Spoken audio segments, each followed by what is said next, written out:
Oh. Yay, we're here. Oh no.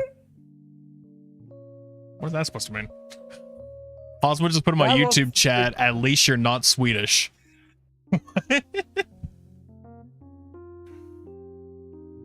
Okay. Oh, what you have? Oh shit!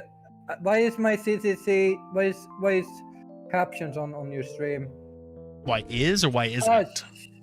No, why is it? It's not okay. I would say this caption is not good on phone. Oh, probably not. I'm gonna say my captions are still working. I think. Yeah, no, they're still working. I'm looking at them right now, making sure they're at least working.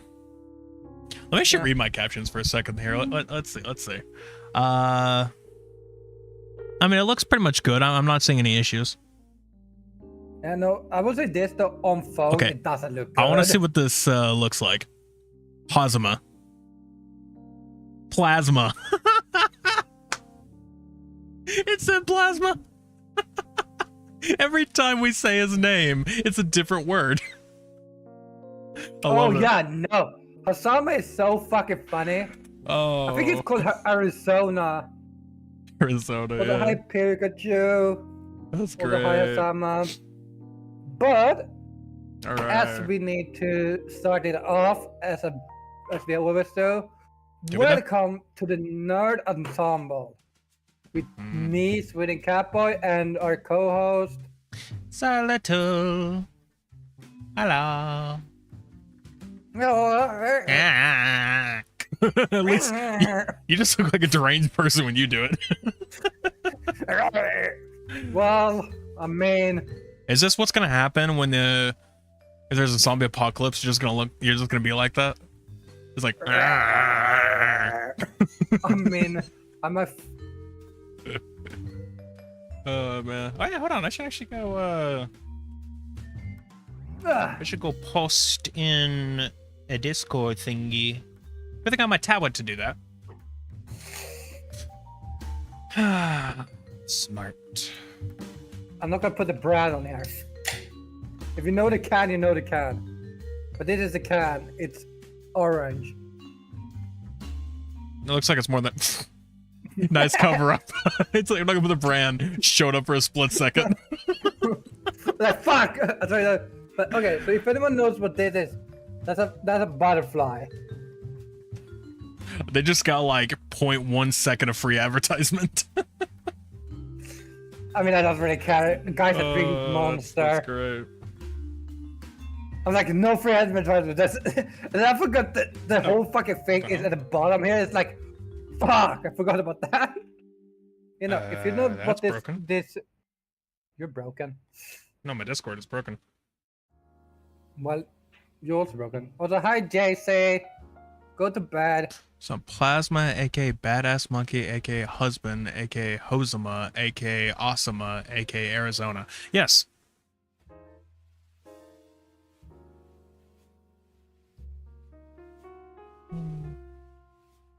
But yeah. You want to actually explain what this podcast is about?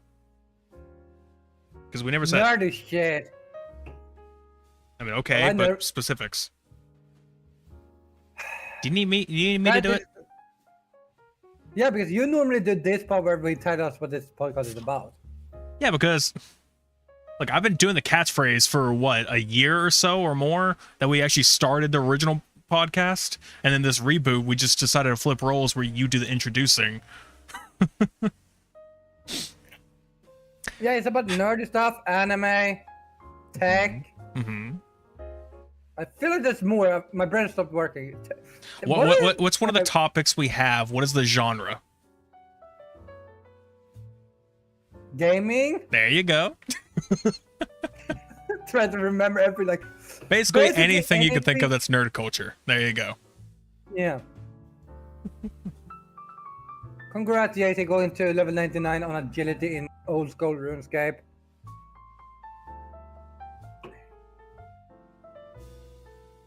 But we have some sad news today to start off this podcast with.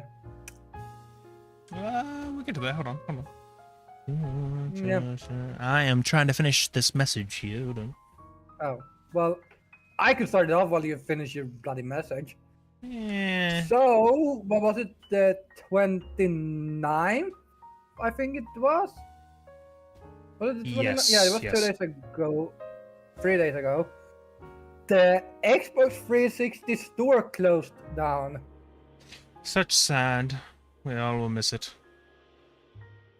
I never grew up with Xbox 360. I played PlayStation. But still, it's an era that's gone. I think the PlayStation store is also gone on the PS3. Oh man. Fucking hate this thing. Hold on. Colon, not semicolon, you dumb. Anyway. Alright. So yeah, no. Xbox 360 Marketplace has shut down. Essentially meaning, we lost access to a lot of games that are actually fully exclusive to the 360, or was. They're no longer on there, or you can no longer purchase it that way. It was the only way you could ever purchase those specific games. There were no other platform, none at all. Not on PlayStation or PC or anything. It was just straight up Xbox. And it's like, yep, all gone, just gone. Yeah. Like thousands of titles. Granted, if you purchased it before or were part of the crazy purchase fiend that happened the last few months, where a lot of products were like on sale and you could buy it for like less than $1 or less than like $5, then you could still download those games after you purchase them. You just have to go to your account and then go to download history, and there you go. You can just re-download anything you got. That's it. Though there's apparently a loophole, which is not really a loophole. It's that any game that is backwards compatible and its DLC are still downloadable through the 360. Like if you are on 360, if you look at if you can find a way to search for it, like we'll say the Halo games, they're all on backwards compatibility. So you could download those without, you could just get them without having to without having to previously own it, and then the DLC as well. So yeah. Has to be backwards compatible. Only way it works. So basically you need to buy it on the Xbox One or Xbox Series. Yeah. Series to get that now? Usually, the way it would work is that you can go to the website or on an Xbox One or Series, and then, buy it from there, and then you can just go to your download history on the 360 and then download it. So that works, but that's it. Oh, and sorry to say, for anyone who loves the game, I hate it, but I'm going to bring it up because it's a meme for my channel. Sonic 06 is, dead. Fully dead in the water now. Cannot purchase it now. I mean, you can get the disc. Good luck with that. But, yeah. You cannot buy it off the store, and it was not backwards compatible, so it's not on modern Xbox. Or anything else. Sucks for them. Oh well, sucks to be you. Yeah. So, something to note really quick. I have added attachments to that post on Trello because I want you to look at something here. So they basically changed the dashboard now, where they've taken out all the stuff related to the marketplace. Anyone on my side, if you want to see the picture, look in the reflection in Swede's glasses, because it's there. Anyway. Oh fuck! That was bright. Yeah, everyone can see it now. Right. That's great. Yeah, look at that. Look at that. They can see it a little bit. Okay. So anyway, they took out everything and they turned into this like little minuscule thing. It looks like hell to me. It looks stupid. There's nothing left. Now I want you to pay attention to the Far Cry 3 art there, and then look at the other one that I sent. You can see it's stretched because beforehand, before they changed it, it was actually a perfect square, which made the art perfectly fine. But since they did this, it now stretches the image, and it's just like, it's stupid. It's like, really, guys? You couldn't just keep them as squares instead of these rectangles? But it's also the best vision of all Far Cry. But, and here's the thing. This, currently, this dashboard only shows up if you connect your 360 to the internet. If you unplug the internet on your 360, it reverts back to the other one. It just says, like, you know, the connect to Xbox Live, it has the marketplace stuff, but it just says, you know, you're not online, so you can't access it. And it gives back that square bit on the home page, on the home tab. So it's like, yeah, it's just when you go online, the dashboard changes into this one. It's incredibly stupid. Fun fact. Oh. I have Sol's account on my Xbox Series S. One of the games he got through, I think, Gold. That was when Gold still was giving out free games. It's actually an Xbox 360 exclusive. Yeah, sounds about right. I downloaded. And even more funny thing is, it was an JRPG. Yeah. Which, if people doesn't know, Xbox was not known to have JRPGs on their system. Not at all. So it was really fun to find one. Kind of great. I mean, nowadays I think they're getting more and more, but at the time, yeah, no. Yeah, I think 360 was the one who started getting JRPG, because I think you got Final Fantasy 13 and 13-2 and Lightning Return on the 360.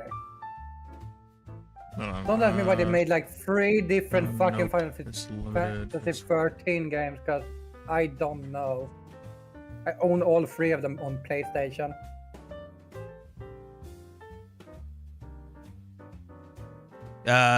Correction, yes, 𝘧𝘦𝘦𝘬𝘦, you can. Saying you can't buy stuff through the one and re-download 360. Yeah, you can. That's what I'm saying. Like, as in, you buy the 360, like the 360 backwards compat, and then it shows up. Because, like, I've seen people do it. It works for them. It shows up in their recently download history. So I don't know. I've seen it just fine. Works for other people. As long as it's backwards compatible, that's it. That's all it has to be. So I don't know. As long as you can, so basically, as long as you can buy it on the Xbox Series. I can test it myself at some point, but I don't have a... Actually, no, I could totally do that. Because I have my other 360 over here. That's my vanilla 360. Have not turned that thing on in a while. But I can go plug that thing in and then give it a shot at some point. Give it a go. But I'm pretty sure, yeah, no, should work. Because I've seen people do it. Yeah, I mean, it makes sense, because technically you're still buying the game. Just for the main source. Because, I mean, they just took away the storefront. They didn't take away, you know, your ability to re-download games. And in this case, downloading the backwards compatible version is still the 360 copy of the game added to your account. That's it. So it's still the 360 copy. It's not like you're downloading the emulator for it, in a sense, like what they use. Still downloading the things. I don't know. Yeah. I don't know what to tell you there. I really don't, because honestly, it still works for a lot of other people. Don't know what to tell you. But yeah, kind of sad news. Yeah. And I mean, we can continue with some sad news, because maybe we should. I think we should probably go into like leading into Okay, the but- same kind of thing. Which is which one? Well, I was saying, like, we're talking about Xbox. Might as well continue with Xbox.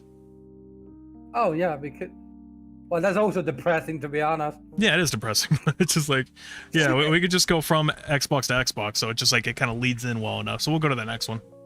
I even put in the description all the tiers. So, well, we have actually two Game Pass related things, but I think we're gonna start with the most. I don't know. Both of the Game Pass things are depressing. To be Kind honest. of. Kind of. Okay. I feel like okay. I feel like the bottom one is going to be a bit of a heftier topic. I think the top one is a little like the top Xbox One is a little bit faster to go through. So do the first one and then we do the last one. Yeah. Okay. So, guys, Game Pass added, or is gonna add Call of Duty Black Ops 6. Yeah. Like in- that was basically Is it supposed to be October? touted. Maybe, yeah. It's supposed to be touted as like, oh hey, it's gonna be the first Call of Duty game to be on Game Pass. Hooray! And then no, they just shadow dropped like a another one. month ago. Basically I think it's sometime about last month. a month ago. Yeah. Like early last month, it was like, yeah. I mean, if you look at our because Discord drop- DMs, then you'll know. But you can't check us their DMs. I meant you. Oh. I mean, like if you No, want, you can like that's the date. The date's Yeah, there. right. You know, they dropped Modern Warfare 3, the new one, sadly Okay, not the old one. I would have been happier if they dropped the old Modern Warfare 3. That would be but- nice. You know, forget the new games. Give us the classics. Like I know a lot of people were like, hey, it's like, you know, because I think even like the FTC said it's like, you know, you should be putting the new games on the subscription. But me, I'm just like, I'm fine with the classics. Like, put all the classic games on there. Good enough. I don't need the newer stuff on there. Give me the olds. I want all the old games on there. That'd be great because those old games still cost like $40 to $60, and all their DLC is like $15 to $20 still.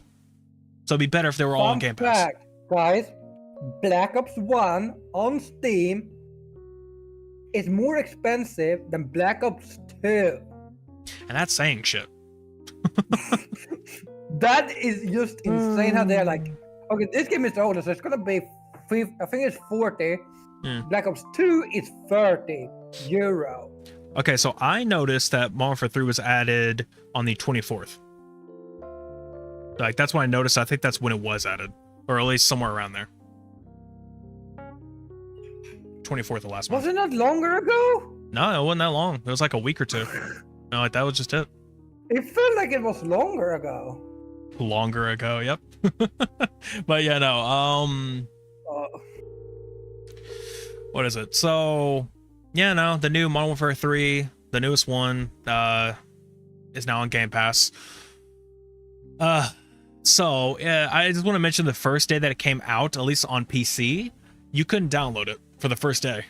It just kept saying, see in Microsoft Store, and it would not let you do anything. It's like, okay. So PC players could not download it. Now you can. Caution, also, though.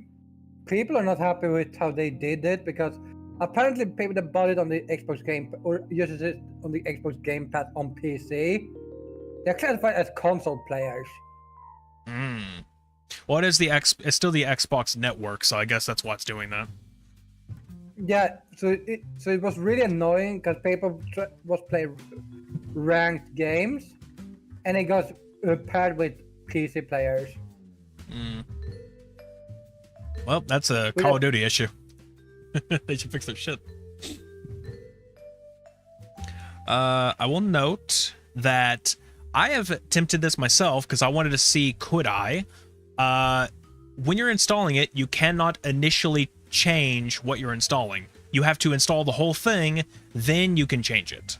That's how it works. No, you can. I cannot. On PC. Xbox, you No, can. I'm saying on PC. You can't. Oh, That's what I'm saying. stupid. So, I just went to or manage add-ons and shit, and that's where it doesn't work on PC. I'm not able to do it. But full file size for it, according to the page, I think it's actually like 3 less, but that's not much. The full file size with everything included is 217.66 gigs. Who cares about the point? But point being, 217 gigs. That is for the full. I think that also include, because I got 224. Yeah, so the way that kind of works is like, you know, it's included in all Modern Warfare 3, but I think it also includes Warzone. Yes. So, and the Call of Duty app, like the base Call of Duty app that you have to launch Modern Warfare 3 from. So, yeah, it's so it's the thing that you're gonna get on the Xbox 2. It's like you get the so base game is 81 gigabytes. Which I don't know which game that is, but base game you said 81 gigabyte. Then you had, I think, Modern Warfare, just the campaign, Modern Warfare 3 now, was like 24 gigabytes. And then was like 10 or 15 for campaign or for multiplayer, and Warzone was like 30. Yeah. According to you, because I didn't put this in the description because I was reading back our messages. According to you, you said that it was 108 gigabytes for just having campaign installed. Well, it's on the Xbox. Oh, yeah. So everything else uninstalled, but game and campaign. Because that's base game and campaign. So what I'm hearing is, Activision, we've been telling you for years, compress your fucking files. You have a lot of sound effects, a lot of models, a lot of animation, a lot of videos that you can literally fucking compress. You won't. You just won't. I think the issue is the high resolution shit. It pretty much is. It's like, even without like the actual high resolution pack, if you know they're still doing that, it's like, yeah, even without that, you still got the problem of everything is such like high resolution, high quality that it's a pain in the ass. And it's just like, oh hey, we got you know, it's like, oh hey, we have this, you know, SSD technology now. It's like, who needs it? Like, we still do. Guess what? SSDs, they do not come in very huge sizes these days. And if they do, they're incredibly expensive. You try getting a 2 terabyte. That shit hurts the bank. 4 terabyte. Hey, you better be rich. And if you're on a console, PS5, you can put in an actual like SSD, the same kind you put in a computer. Xbox, no. You have to get an expansion drive, and that shit's really expensive. 1 terabyte's like $200. It's like, what the hell? Yeah. You can get a 1 terabyte for probably like less than 100, sometimes 50 on sale. Like, you know, $50 or so on sale, maybe even less than that, for a lot of 1 terabyte drives for PC. Nope. Yeah. Also, for people to wonder, the 108 gigabyte is on place or on Xbox Series S. So on PC it might be a little bit bigger. I don't know, because again. Plus again, you are again on Series S, and it's like that may also like include some extras, maybe, because like you are on a Series device. If it's on an original Xbox One, who knows? But yeah, still. Yeah. You have a Series copy of a game. I don't know. It's all kind of trash. I don't get it. Welcome to today's. Welcome to fucking Activision. They got problems. A lot of them. We could go on and on, but we have in the past already. So, okay, that's about all I can say about there. Oh yeah, pretty much. But on to the next sad part about Game Pass. They're upping their prices. So exciting. That we just love having like, oh hey, prices, yay, price jack. And guess what? We all know why. The only reason why they're doing this is because, oh, hey, we got this huge company. We got Activision Blizzard, and therefore we can now, you know, boost prices and say, oh, but it's worth it because we're getting all these like high grade games on our catalog now. So therefore, the price needs to go up. It's what high grade game? Well, you know, it's like Call of Duty, where it's like, you know, high population count, and then I guess Blizzard stuff, which only one of those I would personally say, only one of the Blizzard game I would even say can be a high population count, and when you know it, it's PC only, and you know they will not add that.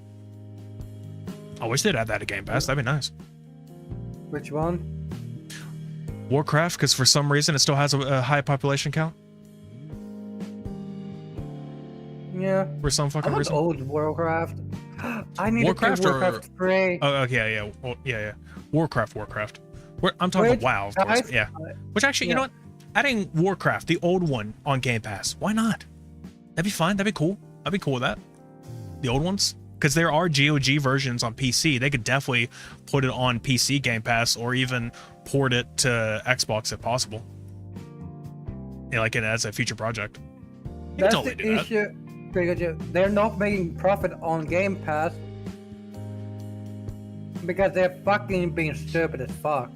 Yeah, no one wants to buy Game Pass anymore because they're jacked up all the prices. Really. It's not really worth it at this point. So I'm gonna go from bottom tier up, I guess, because like it kind of like gives the suspense.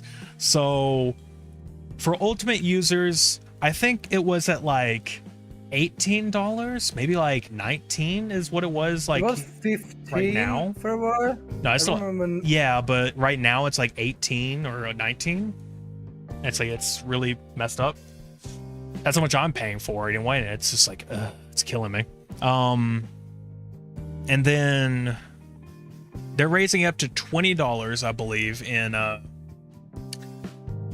according to their website anyway. Like, it might be going higher. I don't actually recall, but it's like, you know, at least 20 a month or more starting September. So that's great. And of course, you know, that's the ultimate, and that's going to include all your usual stuff, the full catalog, day one games, deals, discounts, online multiplayer, and EA Play. And if you want to take the middle tier, if you want to, you know, take the mid. You mean the PC tier? Well, yeah, it is the middle tier. Go on ahead. Yeah, full catalog for the PC. This is the PC tier. This is only for the Game Pass on PC, by the way. And you get day one games, deals and discounts, which is, I think, on the Microsoft Store, and EA Play membership. Yeah. First and forward, I've also did. Who the fuck is buying stuff on Microsoft Store on the PC? Good question. Here's the thing, though. So, here's the thing when it comes down to the PC version, though. The PC version of the game, gross. The PC version of the game of Game Pass does not require multiplayer. You were tripping me up over here. Fucking hell. Okay. I'm not saying anything. Not you. God damn it. Okay. Restarting. PC version of Game Pass does not require multiplayer, or like does not require, like, you know, gold or what used to be gold for that. So, you know, you don't have to pay for that specifically. That's why the PC version is less money. If you're just gonna play on PC, you got that, and that's good enough. The only real thing, you're not really missing anything else, and that is $12 a month. What kind of kills me is that PC Game Pass used to be $5 a month, and now it's 12. Wasn't it like it was $5 for the regular one for console? No, I think console was $10. PC was $5. Because at the time, PC didn't really have all that much, and console had way more. It was before gold. It was like $5 for gold, which didn't include the Game Pass. Nope. Wasn't it? Gold was 10. And that included Game Pass? Nope. So they had two different tiers which gave the same thing. The way that it worked is that, like I said, it was $5 for PC Game Pass, $10 for console Game Pass, not including multiplayer, Gold itself being $10. So at the time, yes, it was actually way more, it was a way better deal just to get Ultimate, because, you know, you were paying instead of, it was like $15 a month instead of $25. So I was like, you know, you got a good deal. Now it's like, because they got rid of Gold, obviously. We talked about that, I think, in the last podcast. But they got rid of Gold, and now they're doing, like, you know, Core, which we'll get to that in a second. They're basically doing that where Core now it just gives you a console Game Pass-ish plus multiplayer for the console. It's not a great deal, though. That's still $10 a month, and so the new Core tier, what they decided to give you for a Core, it's like, okay, again, you get online multiplayer, you do get Game Pass, however, it is only 25, or they say over 25, but, you know, so basically 25-ish, quote-unquote, high-quality games. Well, and the you can deals actually discounts. Go check on the website. Yeah, you could check on the website what it gives you. But yeah, that's $10 a month for like 25-ish games. You do not get day one. So, you know, no day one games, and you don't get like the almost 200 to 300 games that is on Game Pass. You only get like 25. Which now we're gonna go into the thing me and Sol talked about when we start talking about this. They should remove the EA Play membership. Maybe day one games. Maybe. That's Like, what they should do. I'm kind of okay with that. Yeah. It's like, you know, remove EA Play, remove day one, also remove cloud. Like, you know, I think like those three, getting rid of those three specifically can lower the cost quite a bit, if you ask me. It's like that could be a decent tier to get a lower price. Because there's a lot of people who don't even need that anyway. Look, I don't really care about the cloud gaming. The only thing I don't really care about day one. Okay, it can be fun to play a game that's coming out on day one, but you have to wait a month, maybe two weeks to a month to play the new game. I'd say a bit more, because like, you know, a good term, maybe use a what is it called? Not a fiscal year. Shorten that. Basically, a period of like, I don't know, a few months, maybe 3 to 5. I'd say it's like it's a lot to wait for a game specifically, but you also still have the tons of other games in the catalog.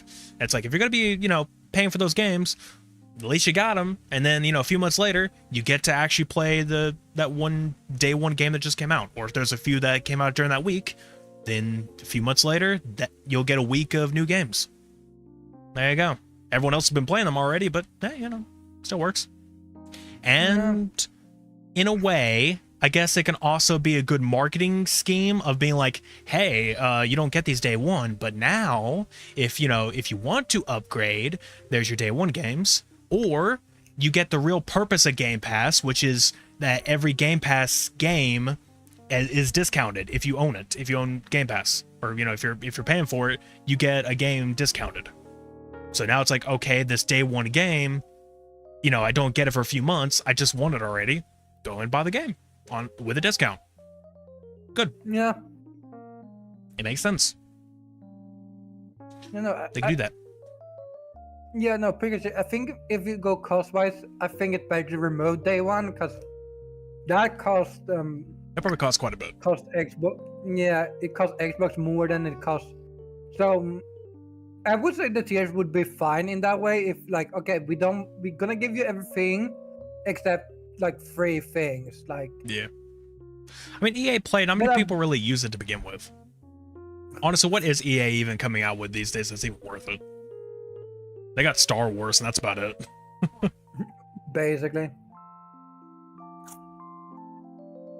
That's the thing I want to play, is the new, what's it called, Outlaws. That's like the only game I say worth getting. But it's not going to come out on EA membership in like 2 years.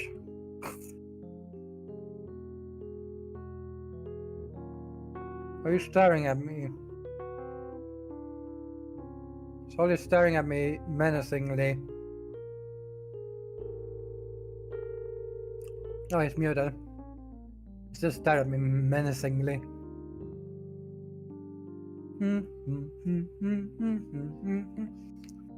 But you know,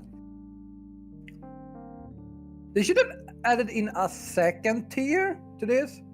There's like that everything. So you have the new core tier, the core tier, which is the one that we talked about. Like you get the full catalog, but you don't get day one. You don't get. You get core. Yeah, Just like the just basic.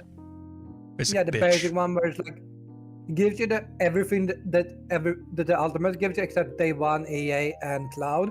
Then you can have a middle tier where it's like, okay, you get say cloud gaming. So if you want cloud gaming badly, you can get a middle tier. I'll say this much, like, honestly, is cloud gaming really all that worth it these days? I mean, a lot of people are sometimes even swearing by it, just being like, you know, hey, it's a good way for if you can't afford the new console, play the games on that console. Sure. But then you got a problem. And obviously, you know, there's now the Xbox Fire Stick. Because, you know, they just basically, like, you know, they're selling an Amazon Fire Stick, and it's like you can play the games on there. But the problem... That one is just funny as fuck. I know. And then, like, last year, like, they added Xbox to, like, Samsung TVs. Newer ones, by the way. And the problem there is just that... What is it? I'm trying to think.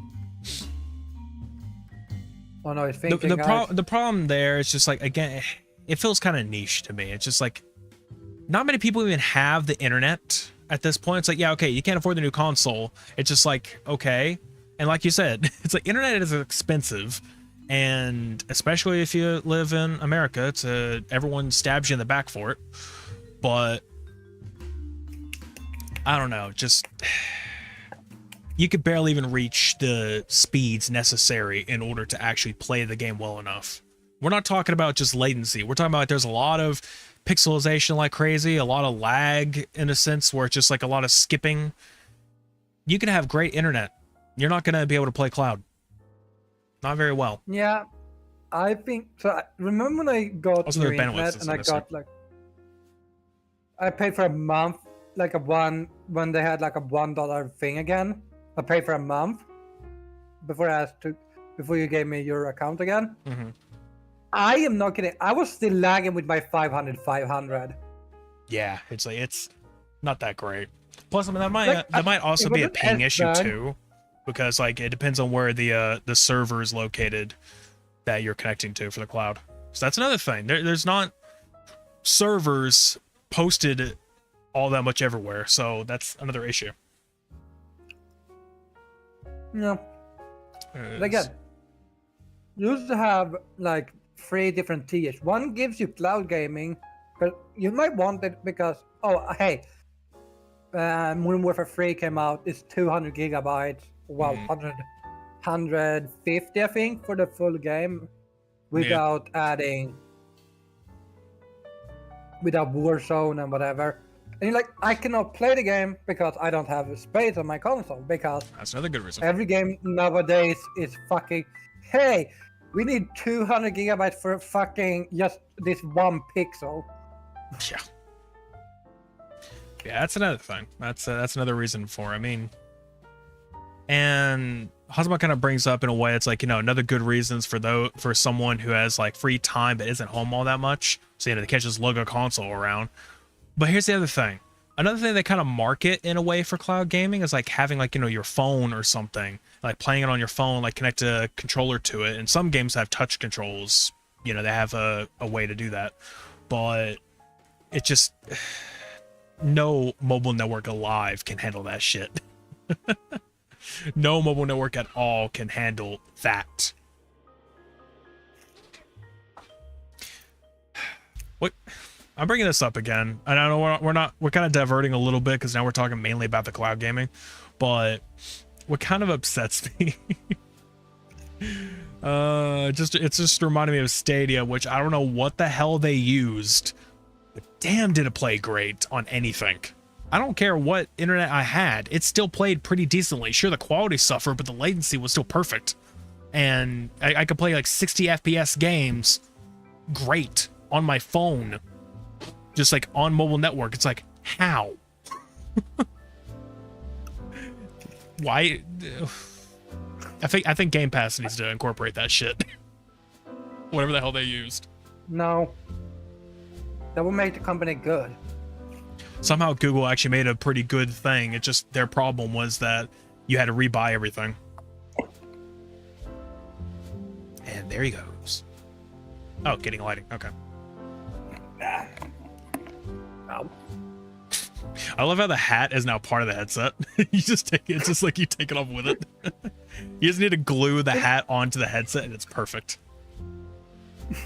Yeah, it will be a little bit hard when I go outside now. Nah. You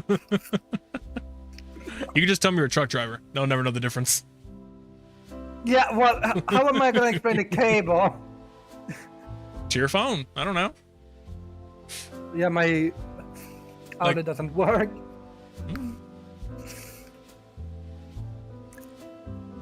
I don't know. What is it? I don't know. That's just my point. It's just, not for me ever. Mobile network is never decent enough to get, the streaming working well. I've used numerous cloud, cloud streaming over the years, and honestly, I kind of want to make a video back in the day of like, comparing a lot of them, but then Stadia went under and I couldn't do that anymore. Kind of sucks. Honestly, yeah, problem with Stadia was I feel like they kind of marketed wrong. Yeah, it's like I said, their biggest issue is just that they you had to rebuy your games. I mean, they had a pro membership that was like $5 a month, I think, or maybe 10, and it's like it would just give you like their whole like pro catalog, and it was a lot of games, including Destiny 2, every DLC or every expansion. Every time a new expansion would come out, immediately added to it. So it's just like it would keep adding all the new expansions and you just get them. It's like, that's a good deal. That's not a bad deal. And it plays extraordinarily well.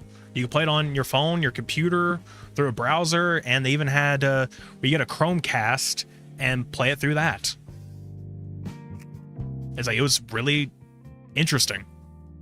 Even had the controller which connected via Wi-Fi, so it's like it was pretty decent, and also had like one of the coolest pairing thing I've ever seen, which is just, push a button combo and it would automatically connect to the game. Like, that's cool. That's really cool. Can't do that anymore. Yeah. At least they made an update to where you could convert your controller into a Bluetooth controller. I don't think you can do that anymore, but I did that.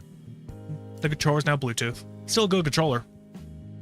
But anyway, that's neither here nor there. We're talking about, Xbox.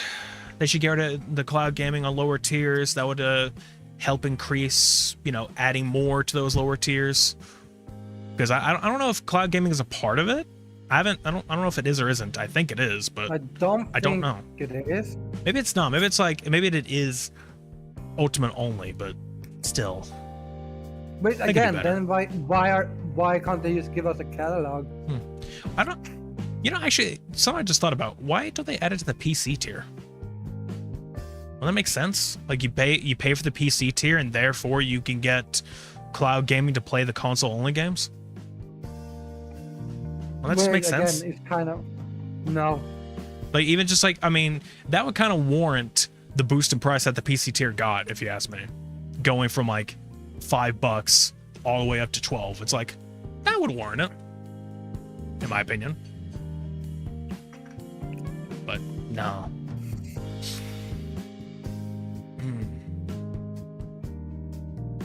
Yeah, well, we're talking 483 60p, but here's the thing. When it comes to streaming, like Game Pass, like, Game Pass Cloud, you don't get a choice. You don't get to choose what resolution. You don't get to choose the frame rate. You don't get to choose the bandwidth. None of it. You get no settings. I have tried. I've looked. There are no settings to change. So it will do what it wants to do.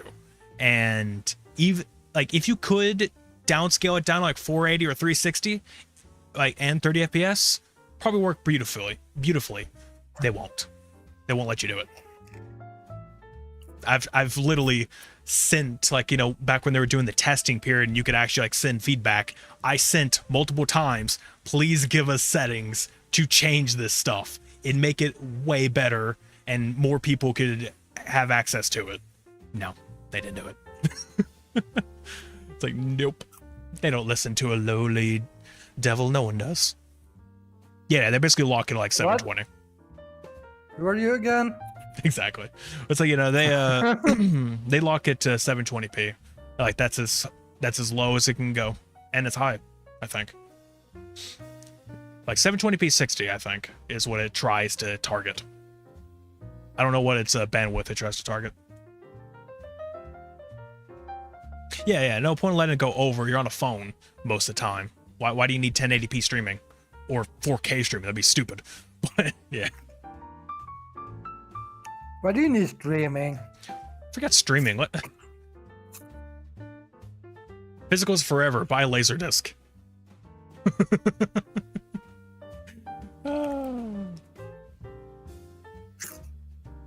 Physical media is forever. Wow. Depends. Mm.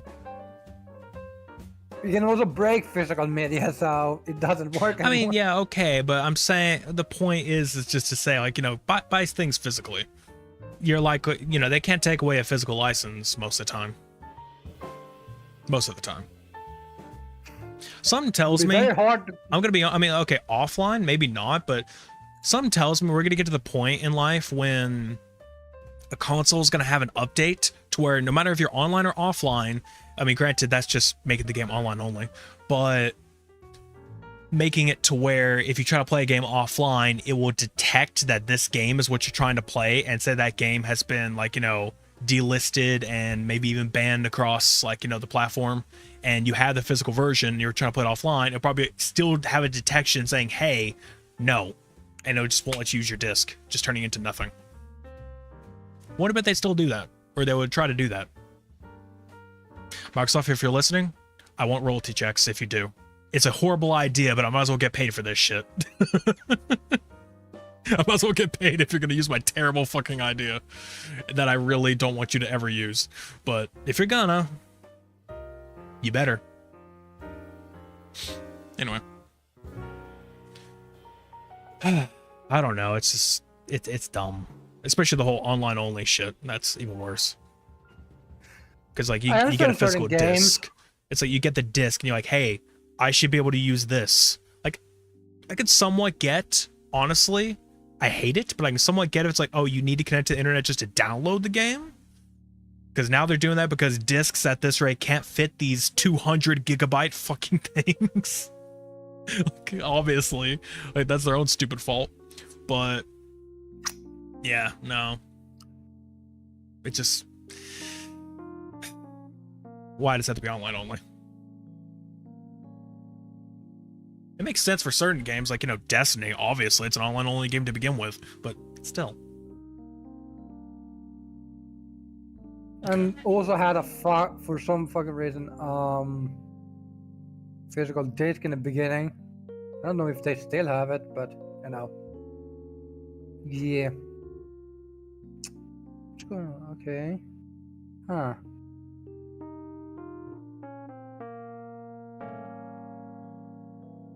Okay.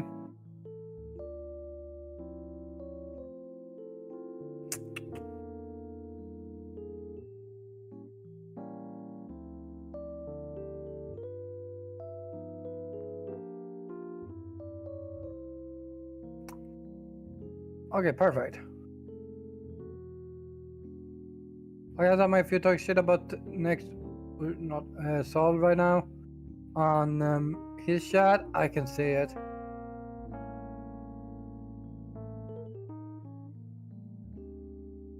I still can't see my chat because I'm switching between like 20 things.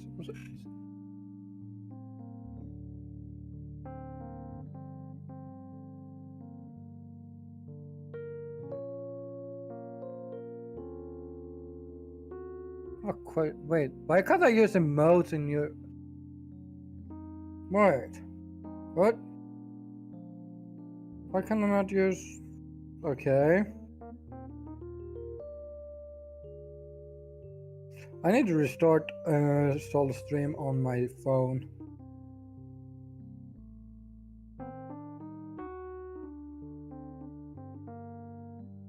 Okay, so for some reason, Soul Stream froze up. I have not been able to read your stuff on stream.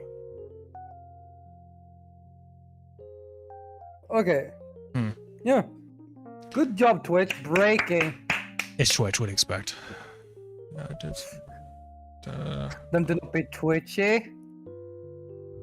I mean, to be fair, yeah, at the same time, but to be the real issue when it comes down to 360 games like becoming backwards compatible, the problem there is it's licensing issues. Like, they have to get the license from the developers and publishers to give them the go-ahead. That's basically the idea to begin with backwards compatibility, is someone needs to tell those people, hey, can you tell Microsoft it's okay to do this?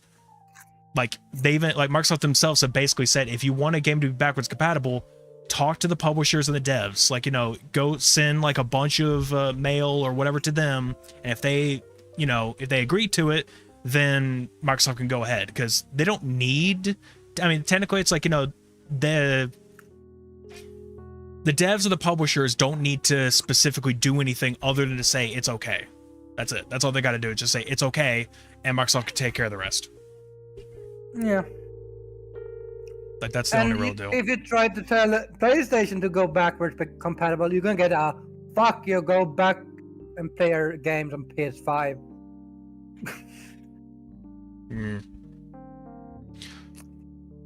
Because PlayStation doesn't give a fuck about backwards compatibility.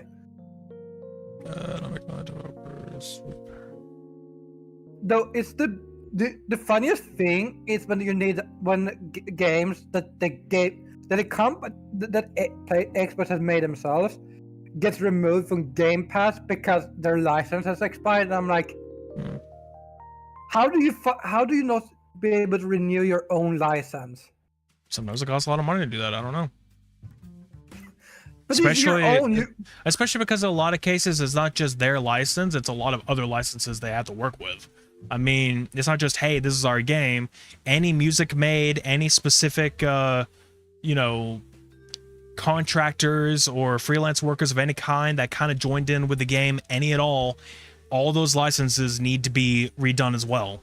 So it's not just the game itself, it's everything in between. So if you used, say, I'll say this for example, Alan Wake, when they did Lime in the Coconut, like that song, or the song Coconut, they could not re-add it. They did eventually with a remaster, but they lost the license of that and they could not pay it back at that point. It's like, it was probably too expensive for them to pay it back because popular song, I guess.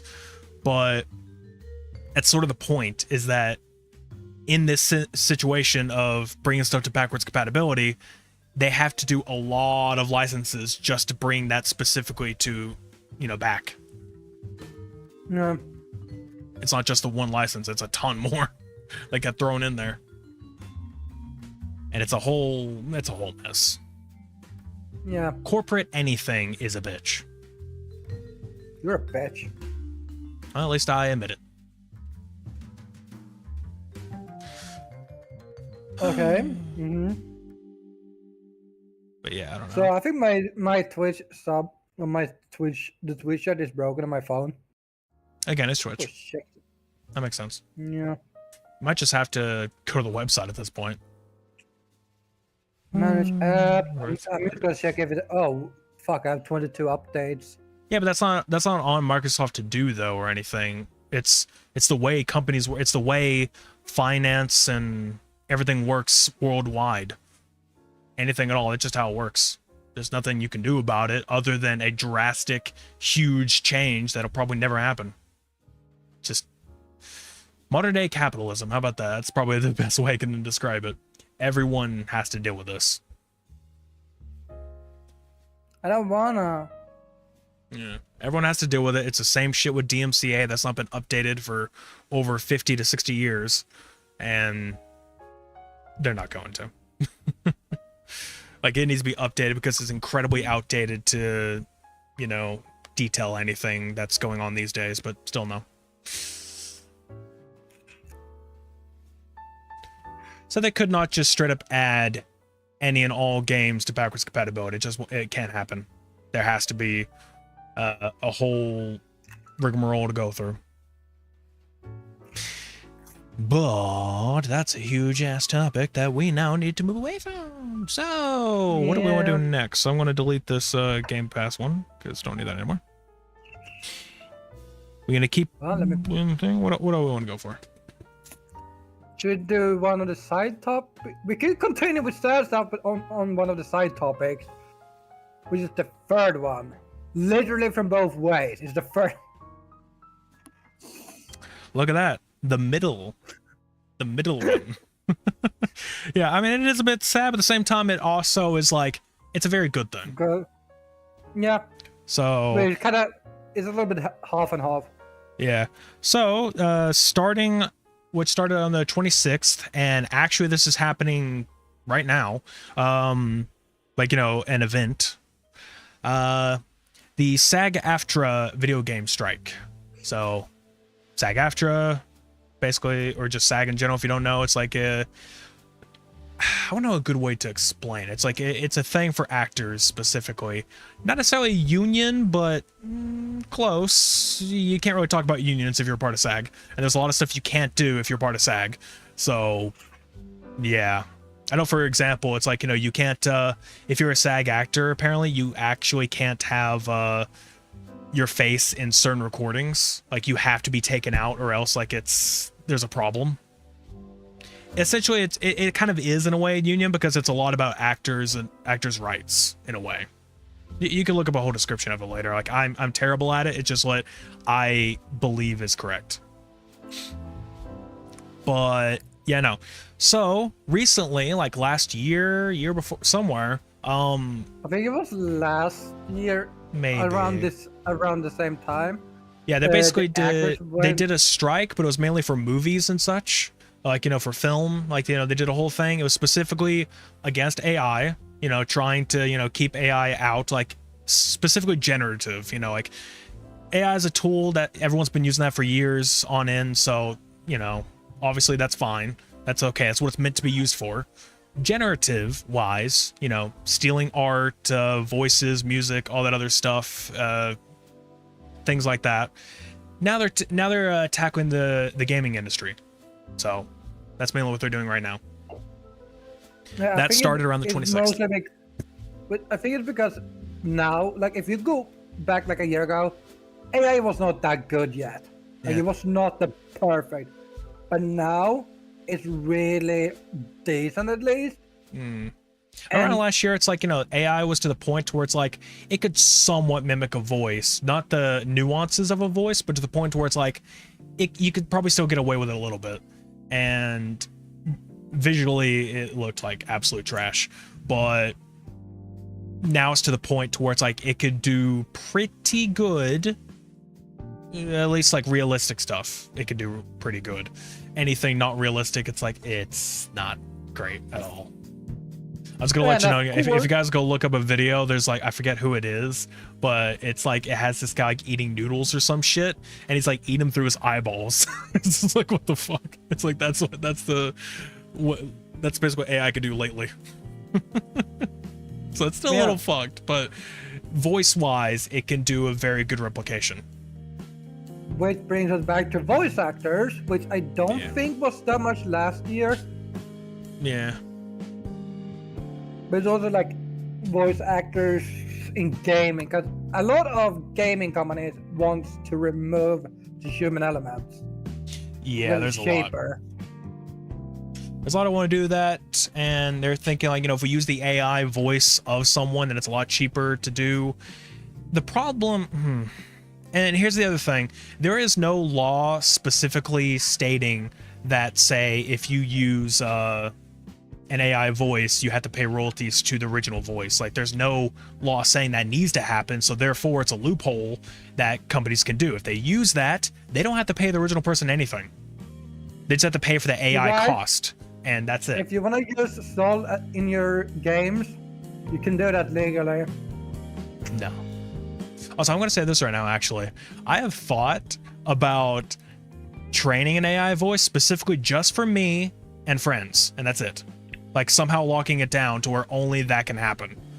I don't know how I would do that, but, like, you know, locking it down, but making it where only me and friends can use it and no one else can. Because I'd be fine with that. I'd be like, you know what? I don't care. Just credit and say that the AI voice belongs to me. Just make sure you do that in the description. That's it. Just basically tell them, just say like, hey, you can do it. Just, you know, make sure you credit me saying, oh, at least I'm there. Like, the voice was mine. Guys, that's all I want. Xolotl's voice and don't tell him. Also, another TOS bit of that is, don't make me say stupid shit. Like, you know, it's the reason why I'm limiting it to friends, because at least I could probably trust them. Don't make me say stupid shit that, you know, is obviously horrendously offensive. Anyway. I'm saying horrendously offensive things, or, you know, slurs or whatever else. Don't try to cancel me with an AI. Don't do that shit. I'm pretty good at getting myself. I'm pretty good at canceling myself at this point. I don't know if I've really done much to do that, but I do get into a lot of heated debates and anger shit when it comes to certain stuff, but I've been tempering it down lately. Also, I wonder if you can train your AI to just love certain things that you hate, and then you try to debate with yourself. Well, I mean, the point of training is, like, you know, I just give it the inflection that it needs, so it would, you know, say like, hey, or, you know, you can make it do like a happy voice or like an interested voice to something that I would absolutely hate. So you could.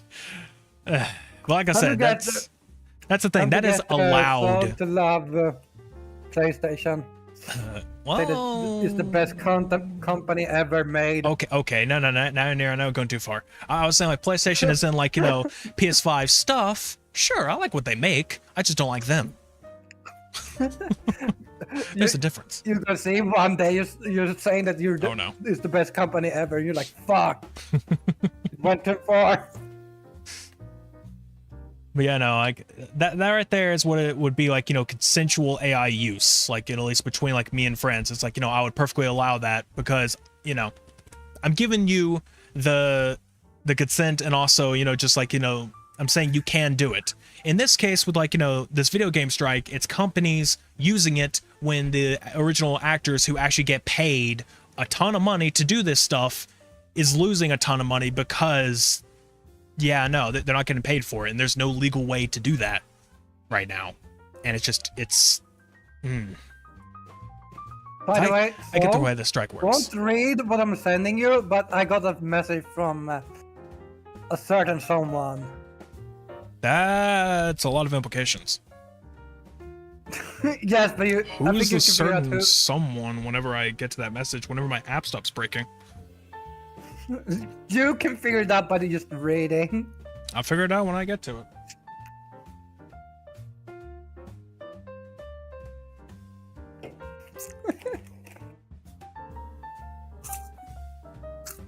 I'm about to remove somebody's mod privileges. Hey, Blurry, you want to become the new mod? I think there's about to be a vacancy.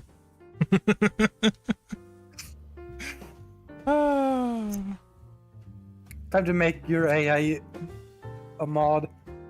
Yeah, that'll do it. Oh, wait, I got a message from someone. Uh-oh. Again. Better not. Oh my god, he said, I got a face you can add to the void. Why do you say, what? I don't like that. You know, the worst part is though, is that because this model is a public model that you can absolutely buy and then customize the same way mine's customized, you could technically, you know, get the AI to use this model. Yeah. Well. Though, yeah, I think that might violate, I don't know if that would violate, but that might violate, Lithia's TOS. I'm not too sure about that, but possibly. So I wouldn't recommend it. Wouldn't recommend doing that. oh shit. Maybe. I mean, we'd have to ask first, but it's like, not a good idea. I don't think that's a good idea at all. I'd have to have my own model first.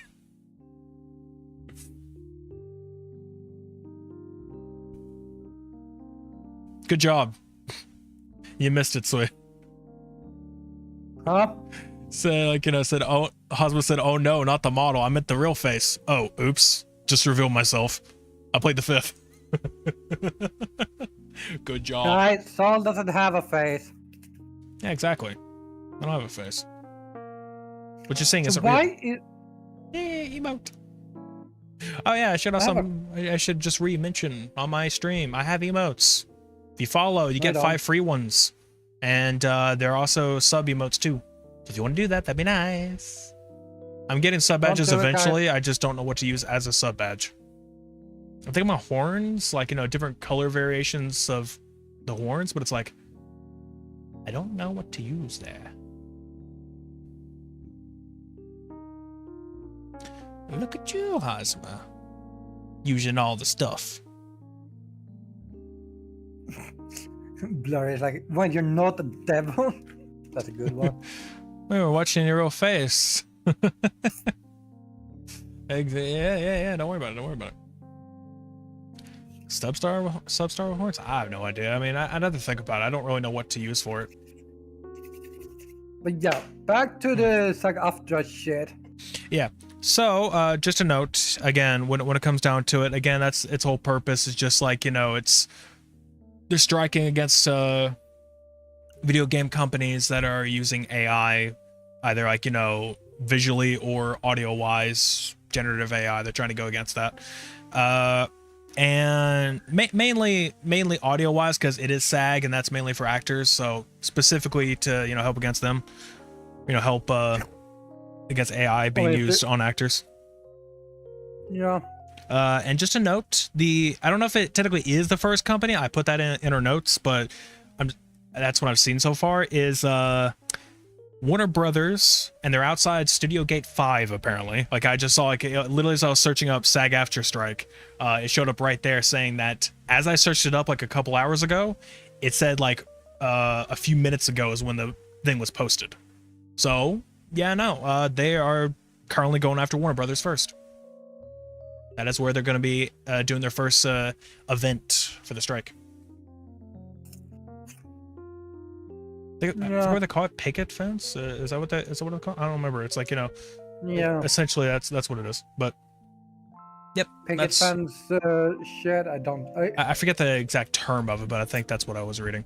But I don't know much about protesting. I've never done it. But yeah, no. Essentially, that's what they're going for first. Warner Brothers. Oh my God. I thought I go to bed. Not a bad company to go after first, because I'm pretty sure they're guilty of some shit. I mean, I don't trust Warner Brothers at all. Me neither. Honestly, okay, I have a list. The communist bargaining group with whom I have is negotiating include Activision, Production Inc., which I find funny, Blind Light LLC, Disney Character Voices, Electronic Arts, Formosa, which I don't know what they have done, Insomniac, Llama Productions, Take-Two, which Take-Two I don't trust either. Take-Two, obviously, no. Like and VoiceWorks, which I've never heard about. I might have heard of VoiceWorks, maybe. Yeah, but Activision, EA, Disney, Take-Two, and Warner Brothers, they would definitely do shifty shit like this. They definitely would. I still hate that there is a popular game, which I've seen friends play, and it's like, maybe the gameplay's okay, but I cannot stomach playing ever just because it has AI voices. That being the finals. It's just like, I can't. I can't, because all the voices of every announcer is AI, and you can blatantly tell they have no emotion to what they're saying. It's just like me. You still have something to what you say. Like, at least it sounds like an inflection of some sort. It's just like the most, I don't know, bland kind of take in all of it. But again, it's AI. All of it is just that. And there's only like a few lines per announcer. It's like maybe 3 or 4 lines per announcer. It's like, ugh. No, Hasama. No. Bad, Hasama. Bad. I don't know. So,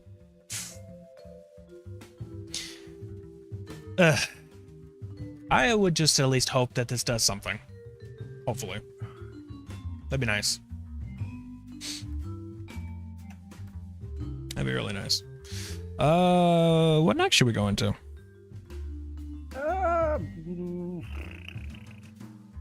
No, you. Let me. Well, fuck you. Well, talking about, we've been doing a little bit of search. We can continue this like Logitech Forever mouse that we talked about earlier, which is a very interesting Uh-huh. I mean, okay, you almost said something that's a little suspicious. Interesting what now? Huh? You've been you've been on Twitter too much, retweeting a few things. Okay. Don't worry. Only time I talk about adult stuff is with other people. Right. On Twitch. Ironically. Okay. Don't worry about that. This is not the droids you're looking for. Okay.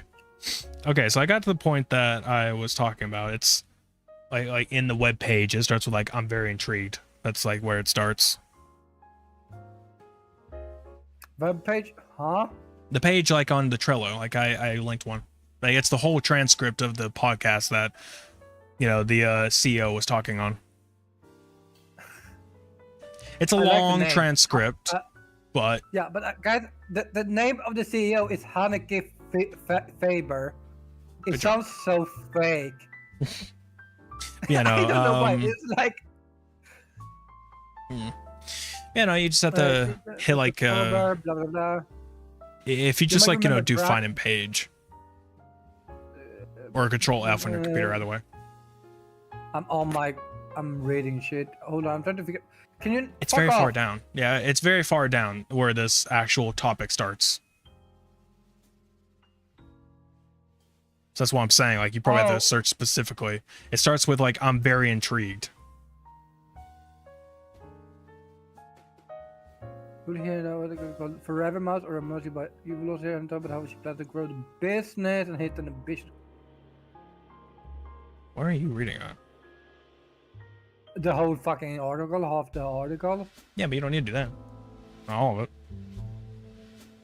We'll just take some snippets. We'll go from there.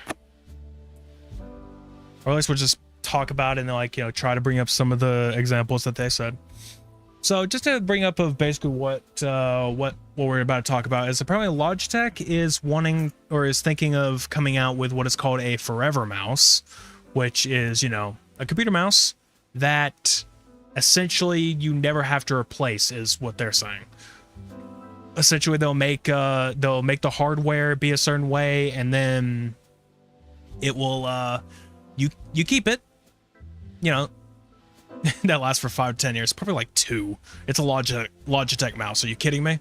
Probably not even a year. That shit breaks every 5 seconds. But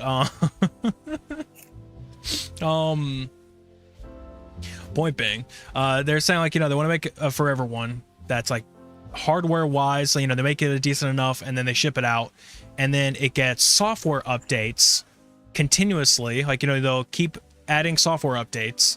As long as you pay, or always like their idea is that, you know, probably through a subscription, you know, that you would have to pay a subscription in order to get these software updates. And we're not exactly sure. It's just a thing. So it's like, no one, I can understand why a mouse would need software updates. We'll get into that. But, what is it? I'm trying to think of. Okay. I keep dying out of it because like you threw a lot of chat messages throw me off sometimes when I read it and like my train of thought just gone.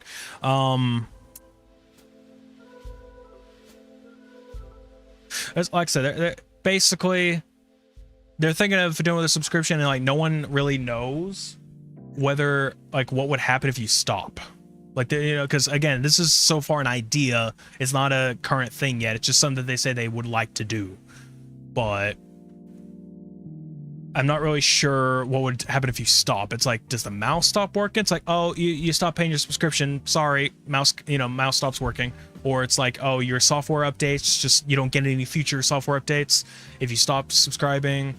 Or if you Sweet had the idea. It's like, hey, if you stop subscribing, maybe they just downgrade you to the base like the base stock firmware. It's like, nope. You get the shit version. And it's buggy as fuck. Right. When you try to like click something and you like double click instead. Yeah. So there's a lot of, I mean, I'll say this. There is reasons to have software updates when it comes down to like a mouse or a keyboard or anything like that. I mean, you have things like, you know, polling rates. If it has RGB, then there's stuff like that. Whatchamacallit? There's just a lot of things that could work out with it. Maybe even latency issue. Maybe there's something software-wise that's like bugging it out. Drivers could be like just, you know, driver firmware stuff. A lot of things I would assume. Like, you know, there is obviously a reason for it. It's like the same thing with like controllers getting updates.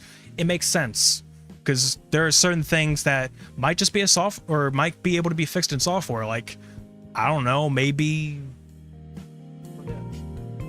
I can't think of anything on hand, but I know it's happened before. Hold on. Dang dog is over here. I have to pick it up. I mean, there's a lot of ideas I could think of. My dog, I had to pick it up because it's over here crying at me. Pick her up and pay attention to her a little bit while I'm talking.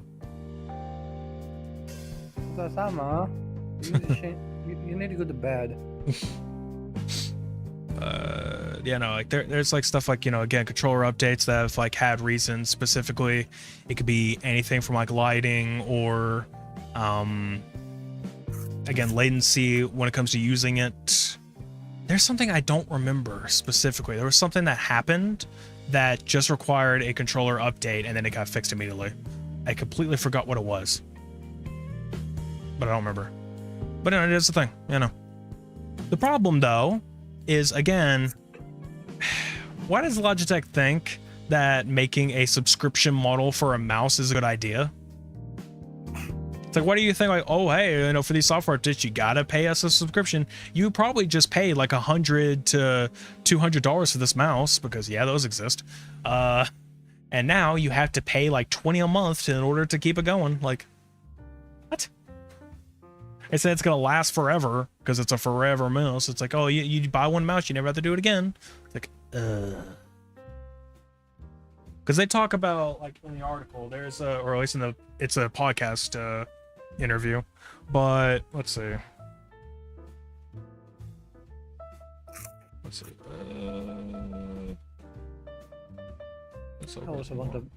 also want to be able to.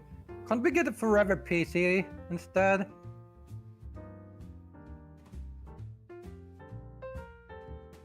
Okay, they say this, like, okay, here's something I like as a quote. So they're saying you're gonna sell me a mouse once and it's going to have ongoing software updates forever. It's like, the CEO literally said, imagine it's like your Rolex. You're going to really love that. What? Okay. It's like, but Rolex has to employ software engineers to ship me over their updates forever. It's like, but the artifact is like your Rolex. And then given that we know the technology that we attach to things, it's not gonna be like a Rolex, and that it doesn't have to ever change. That doesn't have to change. Yeah, I don't know. It's like they keep comparing it to a fucking Rolex. Well, these days Rolex, I think these days Rolex actually does have, you know, digital stuff these days. Because these Wasn't days, that the thing about the Rolex though was like, it was an actual clock. yeah, but I think in a lot of ways, it's like there are specifically some stuff like that. I don't know. I think what they're trying to say is not necessarily the software update sort of situation. I guess it is, but outdated and more of a sense of like, you could buy a Rolex and you're likely never going to have to buy another one because it's just a Rolex. It's like you don't need to buy one every year or buy one every so often. It's just your watch. You got it. That's it. That's what they're trying to say with this mouse, is that they're wanting to make a mouse that you never have to buy another mouse. It's like, it's stupid. Because it's a whole different situation. I need to drive a truck over my Rolex and show them, oh, I need a new Rolex. I mean, okay, you just be wasting a shit ton of money on that one because that is incredible. Yeah, again, the difference is one is high quality, the other is Logitech. Exactly. Logitech is not known for high quality stuff. They're not very good for their hardware in general. Hold on, I gotta find a quote for this. I remember there's a quote in here that is hilarious. Let's see. Okay, here we go. Hold on. Let's see. Someone said there are two. The interviewer said there are two ways people have traditionally proposed monetizing hardware over time. It's subscription fees and it's advertising. The third way that I don't know about that you're thinking of. So no, the third way is the traditional model of we innovate and we have you upgrade. So, the usual way people do that. It's like, next year another mouse comes out. That's the current model. And we're pretty damn good at that model because we have pretty damn good innovators around the company who do come up with fabulous products. No, you don't. They're just like, oh, we have like, we have very good people, engineers and shit on making a ton of great stuff. Like, no, you don't. Okay, I'm gonna say something funny. I have a Logitech mouse. I mean, there is innovation when it comes to that. Yeah, sure. You say, what? It's a mouse. Like, I mean, in a way, no, there's other stuff specifically. I mean, faster latencies, other things you work with, fast latency, getting even more down, which at this point, it's like pretty damn low to the point it's like you don't have to worry about that. Sort of, what is it? You got that. Mouses. Weight is a big factor depending on what you're going for. Battery power, like how long does one charge last if it's wireless? If it's wired, then whatever, no problem. But stuff like that. What's not really well, I don't know what to go with there, but it's like there's a lot of stuff that you can make a better mouse for in that sense, or add features. We'll say like the mouse I have. The 𝘧𝘦𝘦𝘭, which you can take off the side plate and add different buttons. It's a niche thing, but I like it. That's cool. Razer, right? Yeah, Razer 𝘧𝘦𝘭. I only have the first one because it was incredibly cheap at a Walmart, so it's like, all right, sure, why not? It's like on V3 right now, I think, and that's like way better. But yeah. No, my friend gave me his old Logitech Hero mouse. But it's good for what I do. Which is not much. Exactly. I watch YouTube. I don't need it for my I play an MMORPG with it. Because the only thing I wanted was the third button he has on this one that gives me, which I put my ultimate on. Of course. Like the mouse is good. The issue is probably that again. The main problem though is like we'll say for your use case, like, it probably works fine because at that point, it's just a casual mouse in that case. It's just for whatever. It's like, it's not meant for much. But if you throw it in the hands of someone who either, plays on keyboard and mouse gaming like constantly, or even like, competitive or professional people, either way, it's like, no, you're not really going to get any good use out of a lot of Logitech mice. It's just like, no. It's going to probably be shit. Yeah, mostly because the same people that play competitive is get pissed so easily, so they throw it in the wall.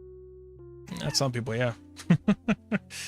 It's like Oh It's shit! not, Did I you mean, it's not hear about like I don't know, this was probably like, you know, a bit of old news, but there was like a esports event somewhere. I don't remember what it was about, but this guy who was in like a competition, like he won the competition, and I think the winner got like $500. It's like, okay, so that's what he did. He won.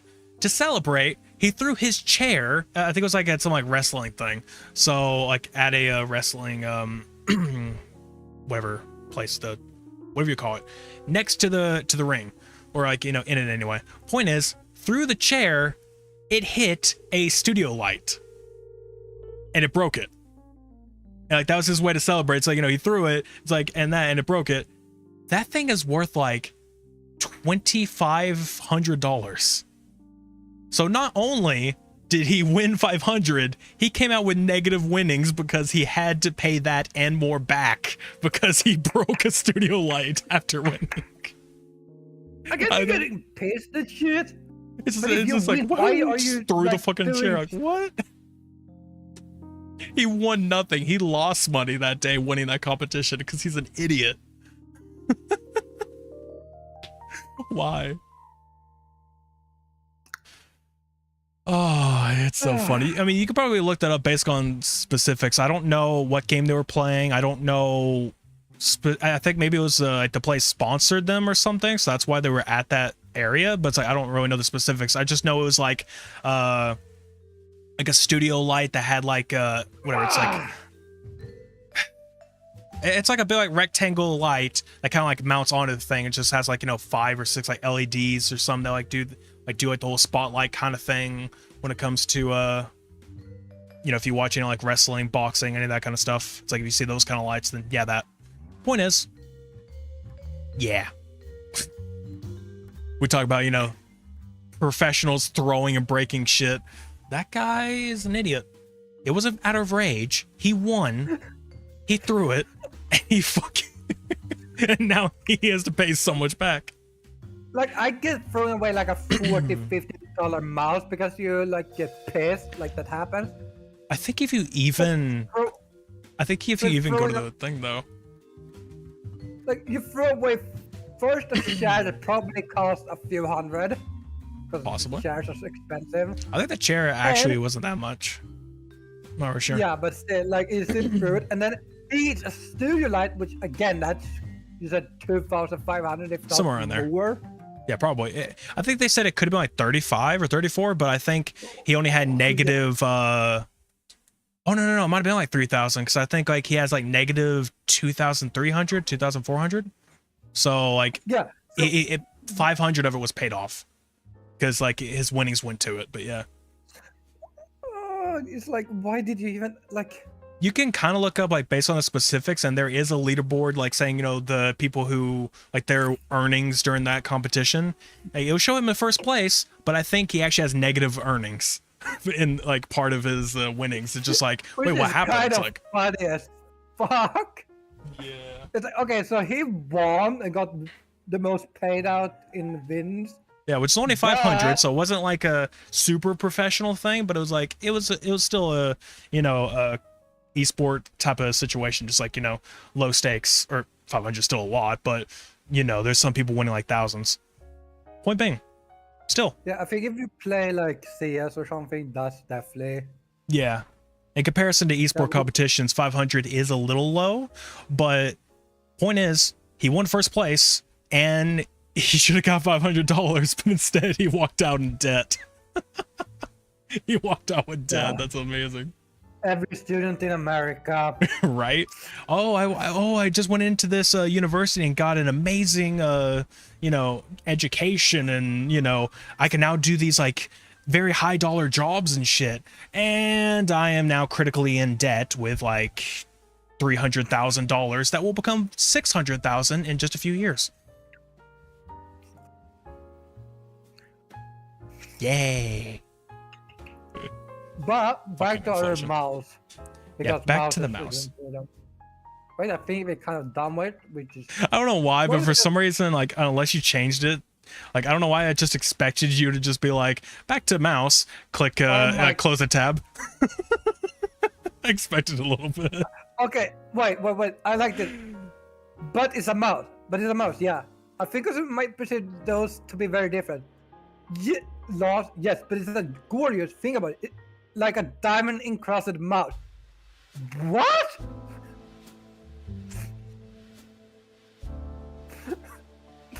She just called the Logitech mouse like diamond encrusted mouse. Oops.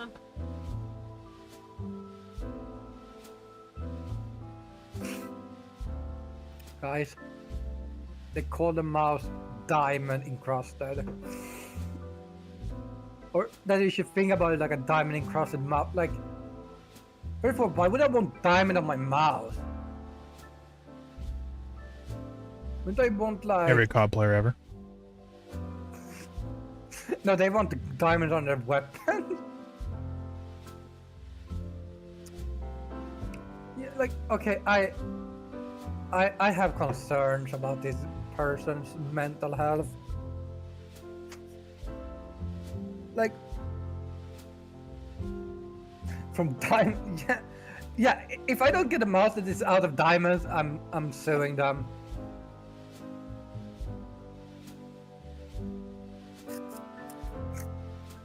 Yeah, now back to our regular scheduled programming. We're just talking shit about Saul. Do you know Saul is a very terrible person and likes biting people in their ankles?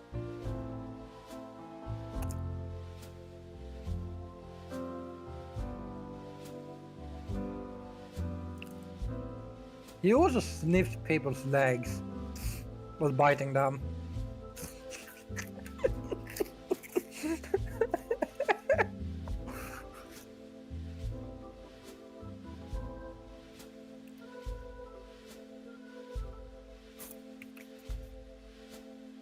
I love him getting distracted by his parents, and then I'm like, so time to talk shit about him and defame him. See, this is why VTuber wise, at least it works, because I can just do body language, like, bitch.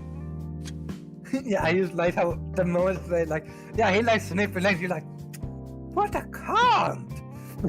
Bitch.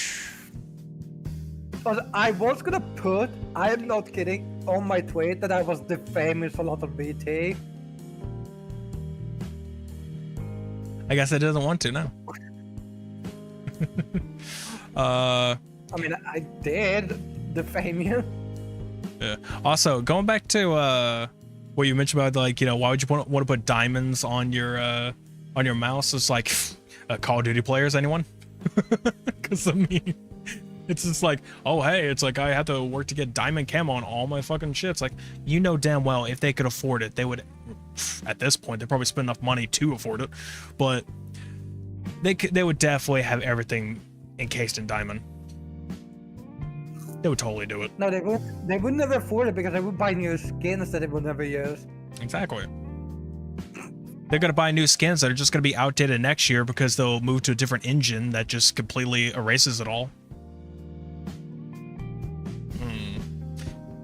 Call of Duty, everybody.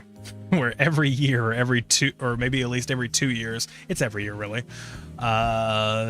If you put any money into it, it's gone in the next year. Yeah.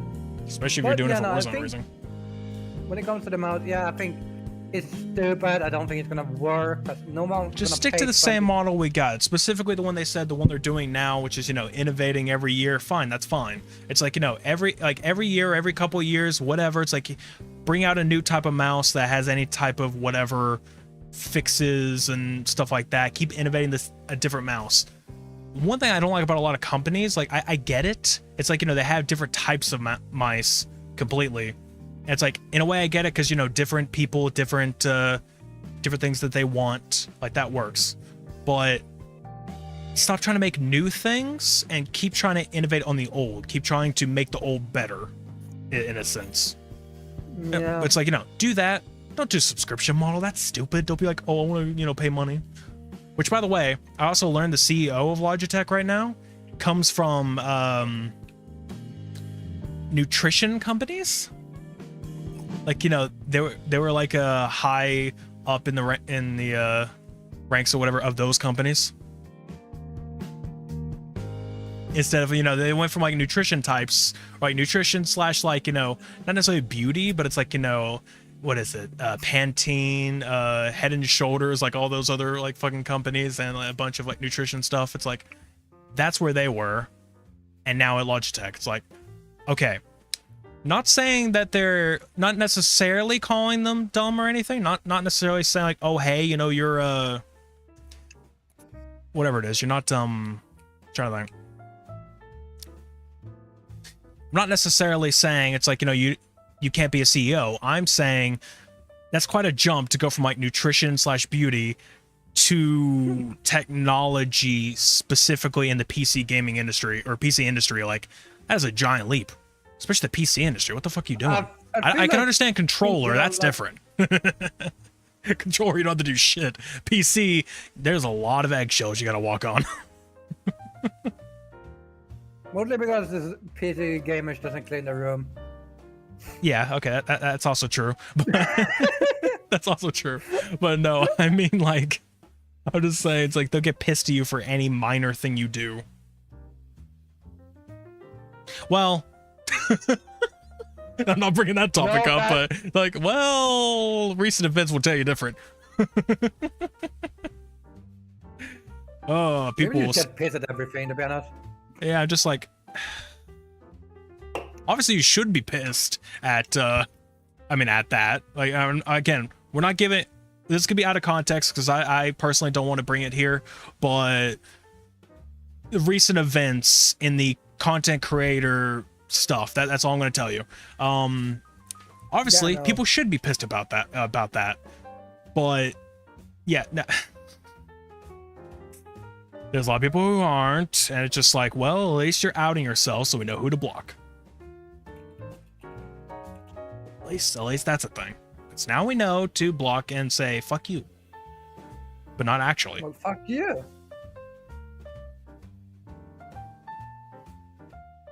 Yeah, I don't know. That's that. Next up, I guess we can go into more sad news. Which has basically been this whole story. Yeah. So, guys, now I think it's time to go to what our titles are based on. Oh, your title's based on? Mine's been going perfectly. Honestly, didn't you? Mine's the... I sent it to you, and it's also the Discord stage title. It's like, mine still goes perfectly. It's been, like, right after each other. Yeah. By the way, whatever you want to do. So, the one company we've been talking about for like 6 months now, if not 7. Yeah, 7 or 8, because we skipped a month or 2. Yeah, but it's been 6 months total because we're talking about it like every single episode that we've been doing this, which is yeah. But what I'm saying is, like, there are some episodes where we skipped a month, so it's probably more than that. It's more 7. It's more 7 because technically. Actually, no, it's actually 6 months because it started in February. What a shit. Point is, we've been talking about it for a long time because they just keep fucking doing it. We're like, okay, maybe we can do. Nope. Maybe we can talk about something else this episode. Nope. Guess not. So we're gonna talk about our favorite VTuber agency. Yeah, YouTuber agency. That's just YouTube. We all know their shit. Speaking of, we actually have something about them. I just haven't noted it. Oh, I mean, YouTube is shit. So at this point, I'm not like surprised. For all future YouTube situations, YouTube sucks. Moving on. Okay, on to the VTuber agency. Go ahead. Lead us in. So 𝘧𝘦𝘦𝘬𝘦. Because I did not watch the video. Allegedly, wink, wink, nudge, nudge.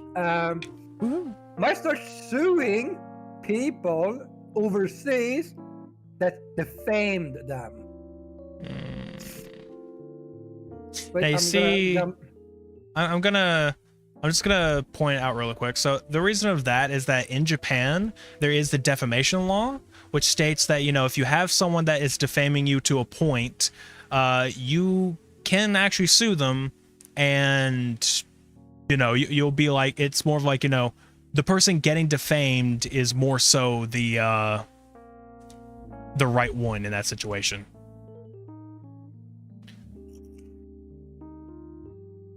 𝘠𝘬𝘬𝘦, take him out back, Old Yeller style. Anyway. There's a bot that just went in my thing. I'm trying to jump to where they talk about it. I can't find it in the video. What is it? What am I saying? Okay. So again, when it comes to the defamation thing, that's they sort of the way Japanese law is more so. I think is that it's more closer to guilty until proven innocent. So I think that's in a way a lot how Eastern law kind of works, specifically like Asian, more like, you know, the region more than just Japan. I think it's mostly that. So if someone is being accused of defaming a company, the company is likely going to be the more in the right according to the law. Point being, yeah, there's a lot of people either high up or content creator wise, like, you know, in those areas that cannot talk about companies in any sort of fashion. You can't even say like, you know, I kind of hated that they did this thing, or like, you know, that is a completely stupid decision. You can't really say that because that counts as defaming. So that could actually get you sued specifically just for saying that. That's why a lot of people have to like stay out of the argument and can't say a word about certain things. I mean, you can say it's like, I just don't like it. Like, that should be fine. But you can't give reasoning. You can't, like, give a passionate, that seems too strong of a word. But, like, you know, put any emotion into it, I guess. You can't do that. Else, stop having emotion, guys. You might get, you might get a defamation lawsuit. But, you know, for the sounds of it, we don't really have that much, like, mainly in Western law or in general, so it's like, you know, that's not really much of a thing. It is, like, there is defamation law, but it's not to that huge degree. Like, but that's because often a lot of Western countries has a free speech clause, basically. Yeah. It's like, you can be able to talk shit about someone. Yeah, free speech isn't much in Asian culture, specifically Japan. And I'm only knowing this because I know people, or like, you know, I've seen a lot of people talk about it who live there. And it's just like, you know, they say themselves like free speech is a little bit down. Yeah, but here's what so 𝘧𝘦𝘦𝘬𝘦 was holding a shareholder meeting and in Japan, because for some reason the whole company is in Japan, even the English one, which is I mean, I guess I kind of understand why, but it's more so that they have branches of the company, but the company itself is there, and they just fly out the people who are usually there. Yeah. But, fly out and get visas. So basically they got everything related to them about earning money. Mm-hmm. Then they added something in the. What was the question for this one specifically? I can see what the question was. But I think this is the one where they basically ask, how are you gonna get better revenue? Blah blah blah. It's like, in the fourth quarter we held an AR live show. Blah blah blah. Video. This is another thing I want to take up here, also related more to the show. Where is it? Okay, here. The AR Live was watched by more people than we expected. Of course, we read that there have been some changes in the trends of our customers. I wonder fucking why people have changed the trends from you guys. But we think of this as an opportunity to reaffirm that there are a certain number of people who content to support us. First of all, we would like to work towards those people. Why would you want to work with the people that already watch with you? Like, not much to work with. I mean, I get, honestly, like any person or any corporation, it's like, you know, we don't want to feed, they're doing a very bad job of it, but I say feeding the haters of any sort. It's like, you're doing a very bad job of it. But, you know, it's like they don't want to, like, you know, waste their energy on that, more so go towards the people that are already there for you. But they're there for you, man. I mean, you might as well try to give people a reason to come back, or give the haters a reason to switch sides. But hey, I actually like, you know, the company now. I like your stuff now. But if you're not doing that, then what's? I mean, I guess, like, you know, you're just gonna keep dwindling. Here's the thing, though: the people that's watching your people are actually not watching your people for the company. They're watching it because they like the fucking livers that work for your company. I mean, that's the thing. They care for they care about the individual like employees that you have, or in this case, like, you know, contracted people more so. It's like, you know, they care about them. They don't give a shit about you. Like, you know, it's like 𝘧𝘦𝘦𝘬𝘦 themselves. They probably wouldn't care if you went under, so long as the creators kept creating after. They don't care. Like, that's not why they're there, and they don't buy their merch specifically because, oh, it's 𝘧𝘦𝘦𝘬𝘦 in this case. It's just, it's the merch of the liver themselves. That's it. That's all they care about. You mean literally fucking nothing. And guess what? Now I'm gonna get sued if they try to do this. Yeah. Good fucking luck. Here's another funny thing. In addition, in terms of revenue, we believe that we have customers from various countries. What? No. Oh, yeah. Is that why you have a Japanese branch, an Indonesian branch, an English branch? I wouldn't think that all those exist in other countries. Because of religious and cultural backgrounds, we believe that we need to implement measures that are different from those we have implemented instead domestically up until now. Like, of course you need different ways to implement different ways to earn money from different countries. Because they work differently. Oh, we should have, yeah, see the bot that just came in here. Good job. I should have actually gave you a video of this, but it's like an hour-long thing, but it's someone who used to work at 𝘧𝘦𝘦𝘬𝘦 Liver, but you know, Michi. Yeah, you know, I don't know if you watch that at all, but the Michi who's in 𝘧𝘦𝘦𝘬𝘦, yeah, no, it's like of what she talks about. Of course, because again, 𝘧𝘦𝘦𝘬𝘦 could get in trouble because, you know, they do Japanese like branch and everything. They do have to, she kind of has to sly around it, but we know what she's talking about. But here's the thing, if they sue Michi, they sue the Indonesian, they're gonna follow Indonesian law. Yeah, but that's the other part. It's still, Asian law in general, or just like the way that it works is almost, for her, probably works almost the exact same way as like Japan would be. Like almost. No, because I have heard differently. I think Indonesian law follows Western a lot. Almost. So it's like it has more free space. So you should be able to talk shit about a company without. Yeah, I don't know. They're just like trying to walk a little, you know, again, walk the eggshells. But here's another issue. Because here's another issue with 𝘧𝘦𝘦𝘬𝘦 if they try to sue Michi. They're not fighting Michi. They're fighting 𝘧𝘦𝘦𝘬𝘦 in Indonesia. Yeah, right. Well, they'll probably just fight it like 𝘧𝘦𝘦𝘬𝘦 in general. It's like wherever they're fully located. It's like they'll probably just fight, you know, on those grounds. But yeah.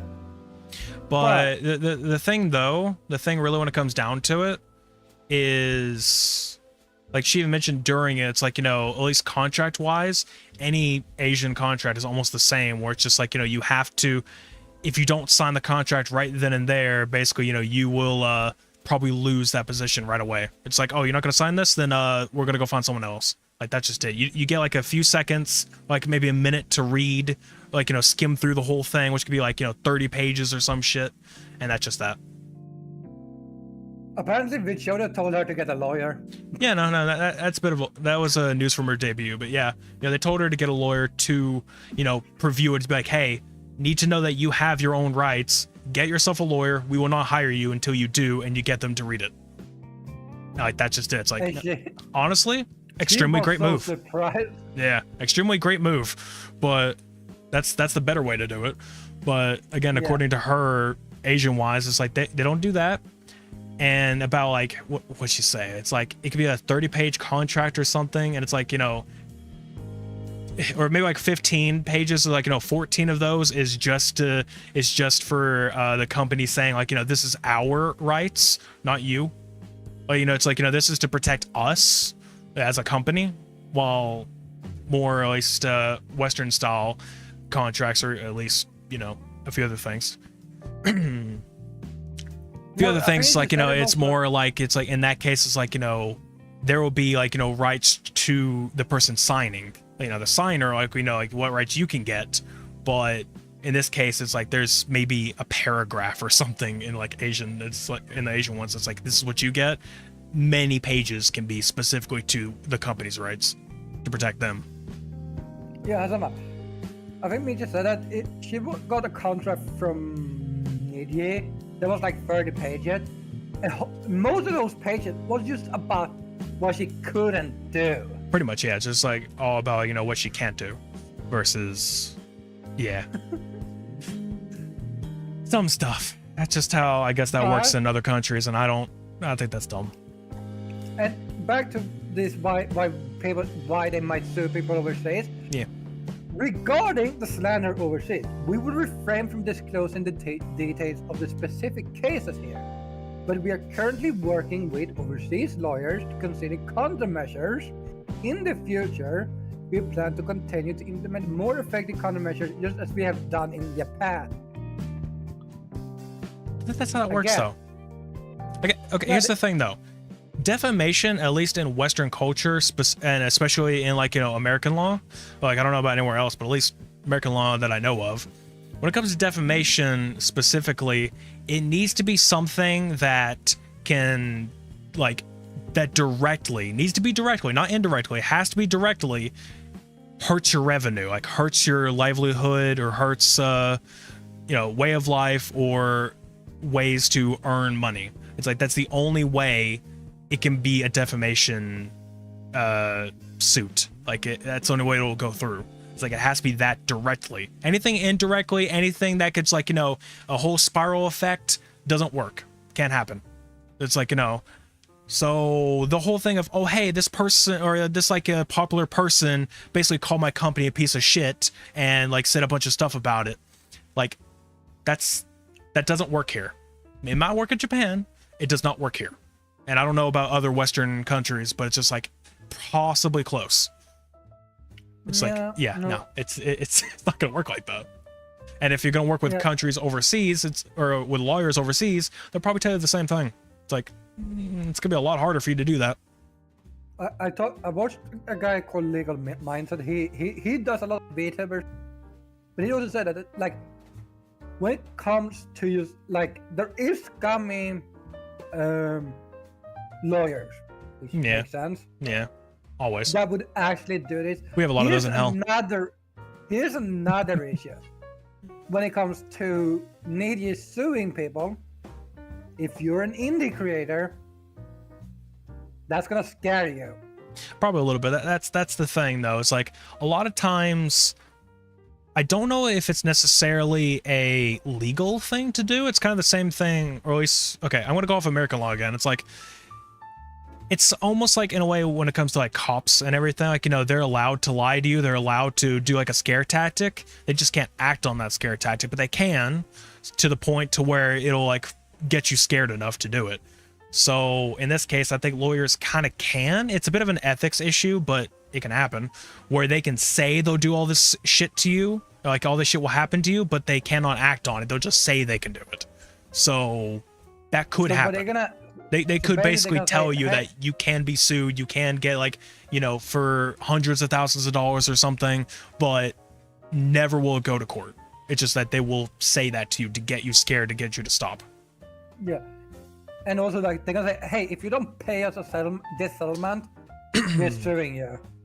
Can happen. Yeah, and again, it's not... Which, to be fair... Well, or it's not illegal, but...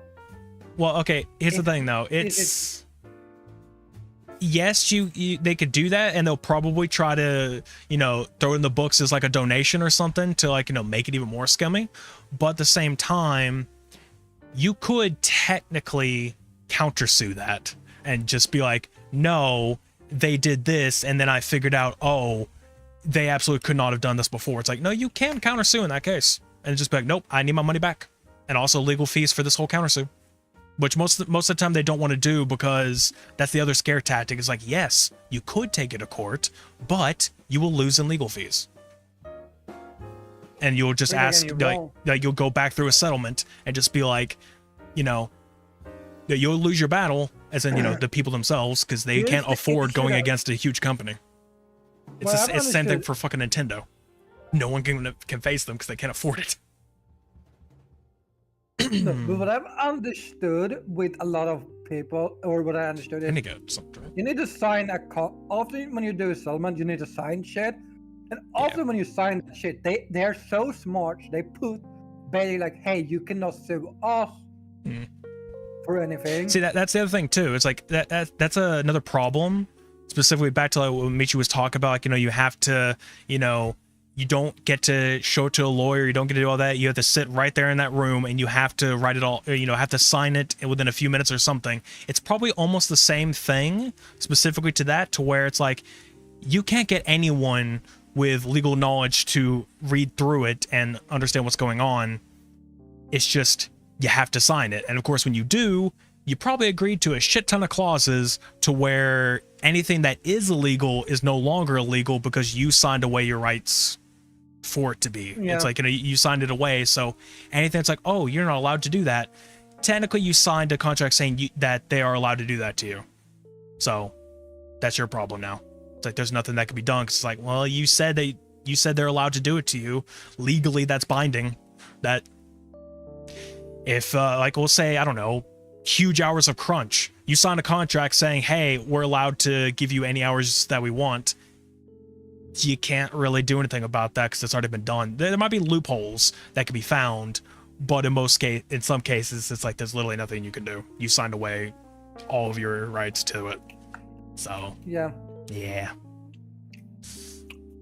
Anyway, you should never say yes on a settlement, ever. Even if you're the one that sues people for getting money, you should never say yes, because the moment you say yes, you take away the right to be able to get more money from it. But sometimes, maybe, because the ones you're suing, it's gonna give you the cheapest option that they would want to give you. There's a lot of things to do in legal wise. I guess that would be one of them, but it depends. Definitely talk to a if you're able to, definitely talk to a lawyer first about it, because you might want to, ask them, what should you do? Because if they're telling you to take the settlement, you probably should. But you got that. And then there's the don't ever even jokingly say that you're in the wrong, because then it can legally be spun around as, yeah, no, you're wrong, and you cannot take it back, and immediately you fail. Especially if you're a lawyer, don't say you might have done something wrong. Yeah, it's just because that can fuck up your evidence and everything. Yeah, just not allowed to do that. Like I say, even as a joke or anything, you can't say it, because it can immediately be spun as that. Okay, you're agreeing that you're in the wrong here, and that's more binding than you think. Well, anyway, that's that. We brought up the Michi stuff, and another thing that is reminding is, like, she told a story about how she mentions her fish Bethany, but like a fish stream Bethany or some shit. Like, I'll just say it's her, obviously, but trying to say things like, oh, hey, you go to like the office, like the main like, I guess CEO office or whatever, and like it has everyone's like play buttons like on a wall. None of the livers are allowed to get their play button. They keep, like, the company keeps it as like a trophy or as an award that they hang on their wall to say, hey, this is what our company did, not what you did. So yeah, it's like, what is it? She made a joke, like, she was saying, like, maybe she can have, it's like, no, it's basically in a sense was just trying, like, they're trying to say, like, it's like, we keep this here. It's like, okay. And then she made a little joke saying, like, it's like, oh, it's like, I could just, like, take, steal it, like, whatever, as a joke, obviously. And it was even worded that way, and they basically scolded her for it. It's like, no, you can't do that. Like, that's a very bad taste joke. It's like, it's a horrible joke that you just, like, if that was one, it's terrible. You cannot steal from us. And I had to go through a whole lecture about it. It's like, it was a joke.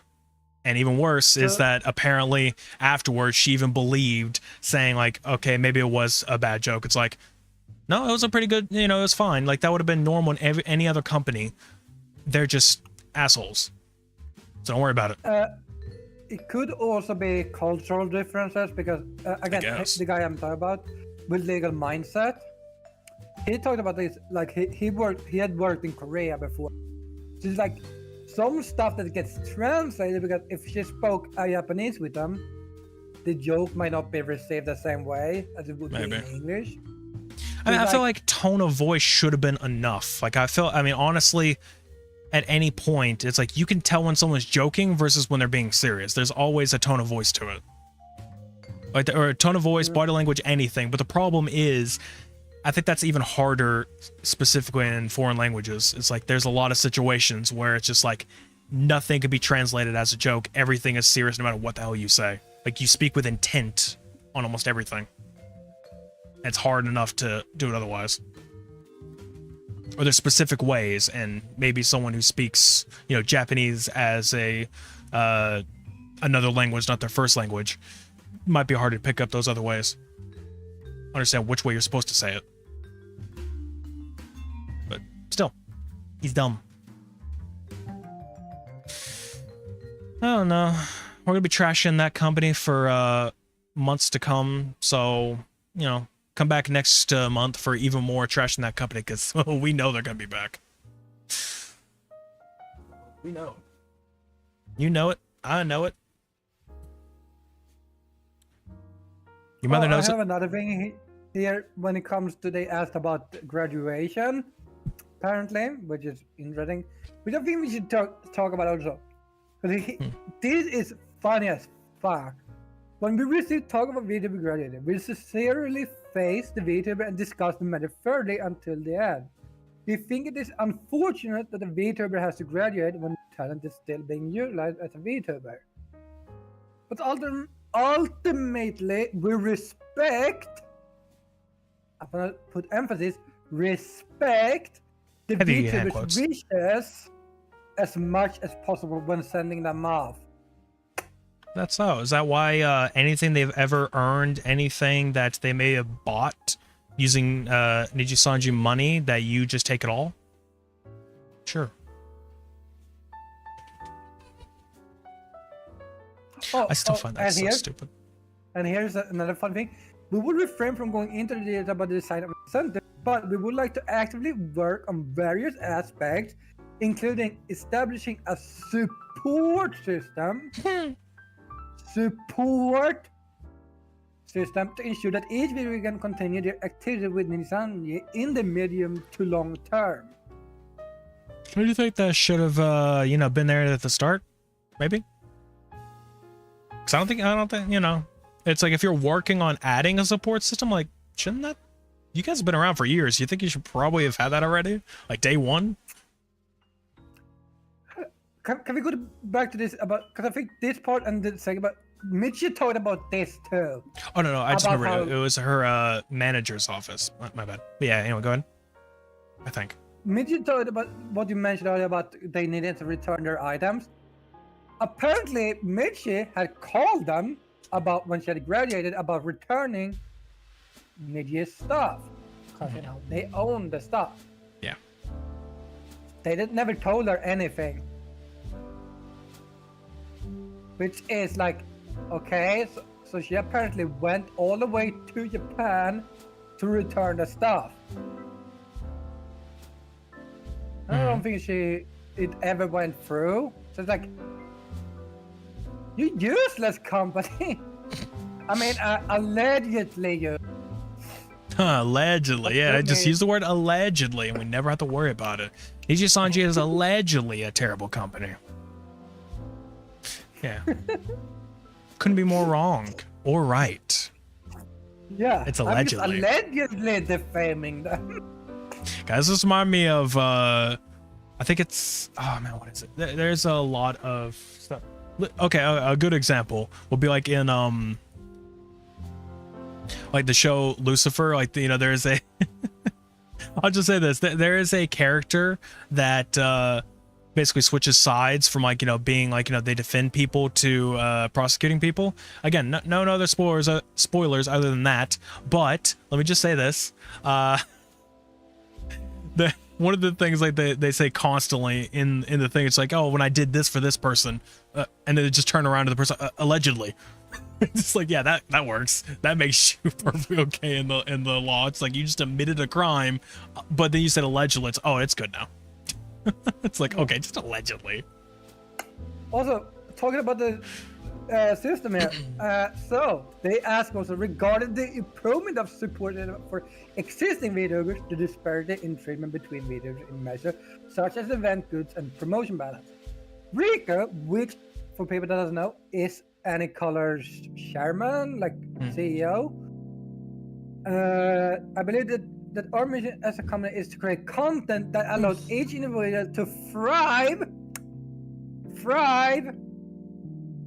and to build a comprehensive support system.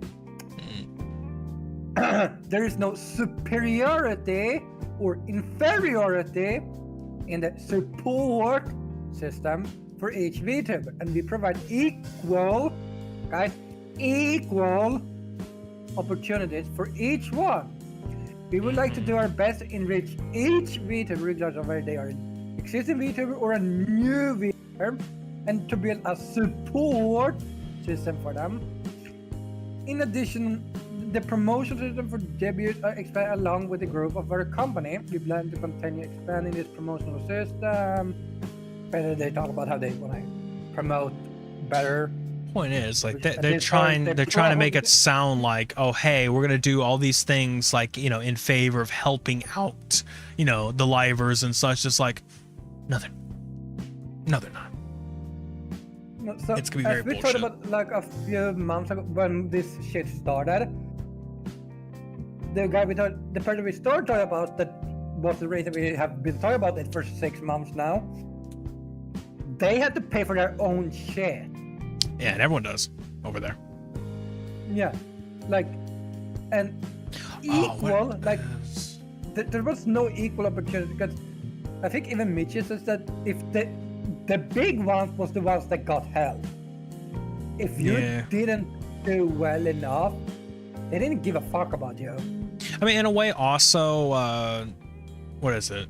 She did also mention something about like how they would tell her, or like, you know, they made it seem like, or at least her manager made it somewhat seem like, if, you know, she didn't do good enough, she wasn't always doing good enough, then probably like not only her, but people in like the same, like, you know how VTubers have like, you know, lineups like of like this certain like group that just debuted at the same time. So like, you know, they're the I don't know what that's called specifically, but anyway, everyone can get in trouble or even get kicked out just because someone's not doing good enough.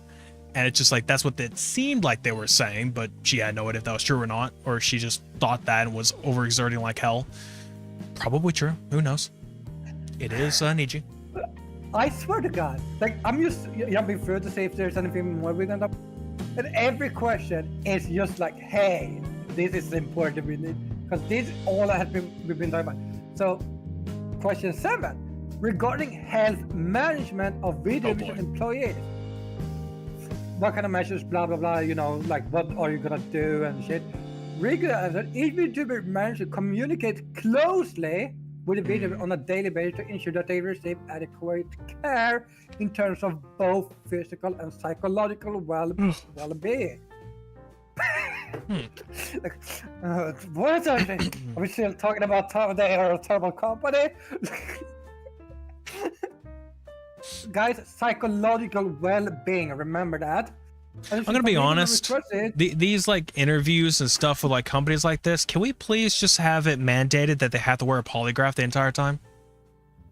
Here's the thing, this like is a polygraph lie detector. I know, I'm saying, it's like, you know, they should have it fucking mandatory at this damn point. You have to, during this, if you're saying stuff you're going to do, like specifically, wear a thing. Yeah. Because, like, you know, it's pretty hard to lie on that. And also here, additionally, if a VTuber requests it, we have created a system whereby they can receive counseling directly from our industrial physician without going through our company. Can I stop yawning? I get it. They're a terrible company. Okay? I know. I keep yawning at every single thing that they say. So I'm like, oh, yeah, okay, just fucking, who cares? Like, when we're done with it, it's like, so guys, if you didn't know it, apparently, well, we talked about this back then, but like they are not working about their psychological well-being at all. Like, and then it was like, for example, we come out with laws and regulations, which bullshit. I'm calling bullshit on that. Like managed working out and provide a good working environment. I don't know. Look, why are you in trouble? I'll just say this: at this point, the most annoying thing, and I think just says everything about the company, is literally what we've already said about how if you graduate at any point, or if you leave on your own terms, graduate, if you're terminated, whatever, because at this point, fuck it, there's differences. None of the stuff you got belongs to you during that time. So literally, with the money that you got from the job, like, it's like, oh hey, this is your share of money, do whatever you want with it. Like, that's the idea. But the problem is that obviously if they use that money, let's say they buy an extremely good computer, one that's like maybe $3,000-$4,000, converted, however much that would be, like in I don't know, what that actually be, 500,000 yen maybe. Point is, if you do like extreme amount of money, it's an extremely expensive computer, and like, you buy that using that money. Once you graduate or get terminated and you're a part of the company, that belongs to them. That computer is 100% theirs. It's not yours anymore. It was never yours. So that computer is straight up just theirs. You have to give it to them. That's the point, and that's what's stupid. That's why, for example, like, what is it? When 𝘧𝘦𝘦𝘬𝘦 had to, when she was terminated and everything, she had to go back to her old computer setup, because she couldn't use her other one because it belonged to them. I don't know if it was given specifically to, at first, or if it was like one that she personally got made, bought. If it was personally, extremely stupid. If it was one just given, I can somewhat understand that. If it was like, if they give them the computer themselves. Yeah. It's like, yeah. But also, I have something else to say. Well, we also provide employee benefits. No, you don't. Also, before we continue that thought, husband just said buys a house, now homeless. Like, to be fair though, that already happens regardless, because most likely if you get terminated and you are working off of a visa, they cancel your visa. Like, Niju will just cancel it right then and there and be like, nope, you gotta go now. They'll make sure you get deported in that case. Which is what we brought up a few months ago about talking when the 𝘧𝘦𝘦𝘦 stuff started this year. Yeah. It's like a lot of people that work there, they have to do what they say, otherwise they can be like, oh, sorry, you don't have a job. So you don't have a job, and therefore you don't, your visa is will get canceled, and you will have to go back home. You have to get deported back to wherever country that you came from. It's like, yeah, no, that's pretty awful. And they can just do that straight up just because, hey, you didn't agree with us. Like, if you're going to be saying like, oh, I'm with this person who just got terminated. Well, looks like you're about to get terminated too, because what you just said. And then your visa gets, you've just gone bye-bye. Anyway, back to your point. Yeah, but no. And they also said that they set up employee benefits.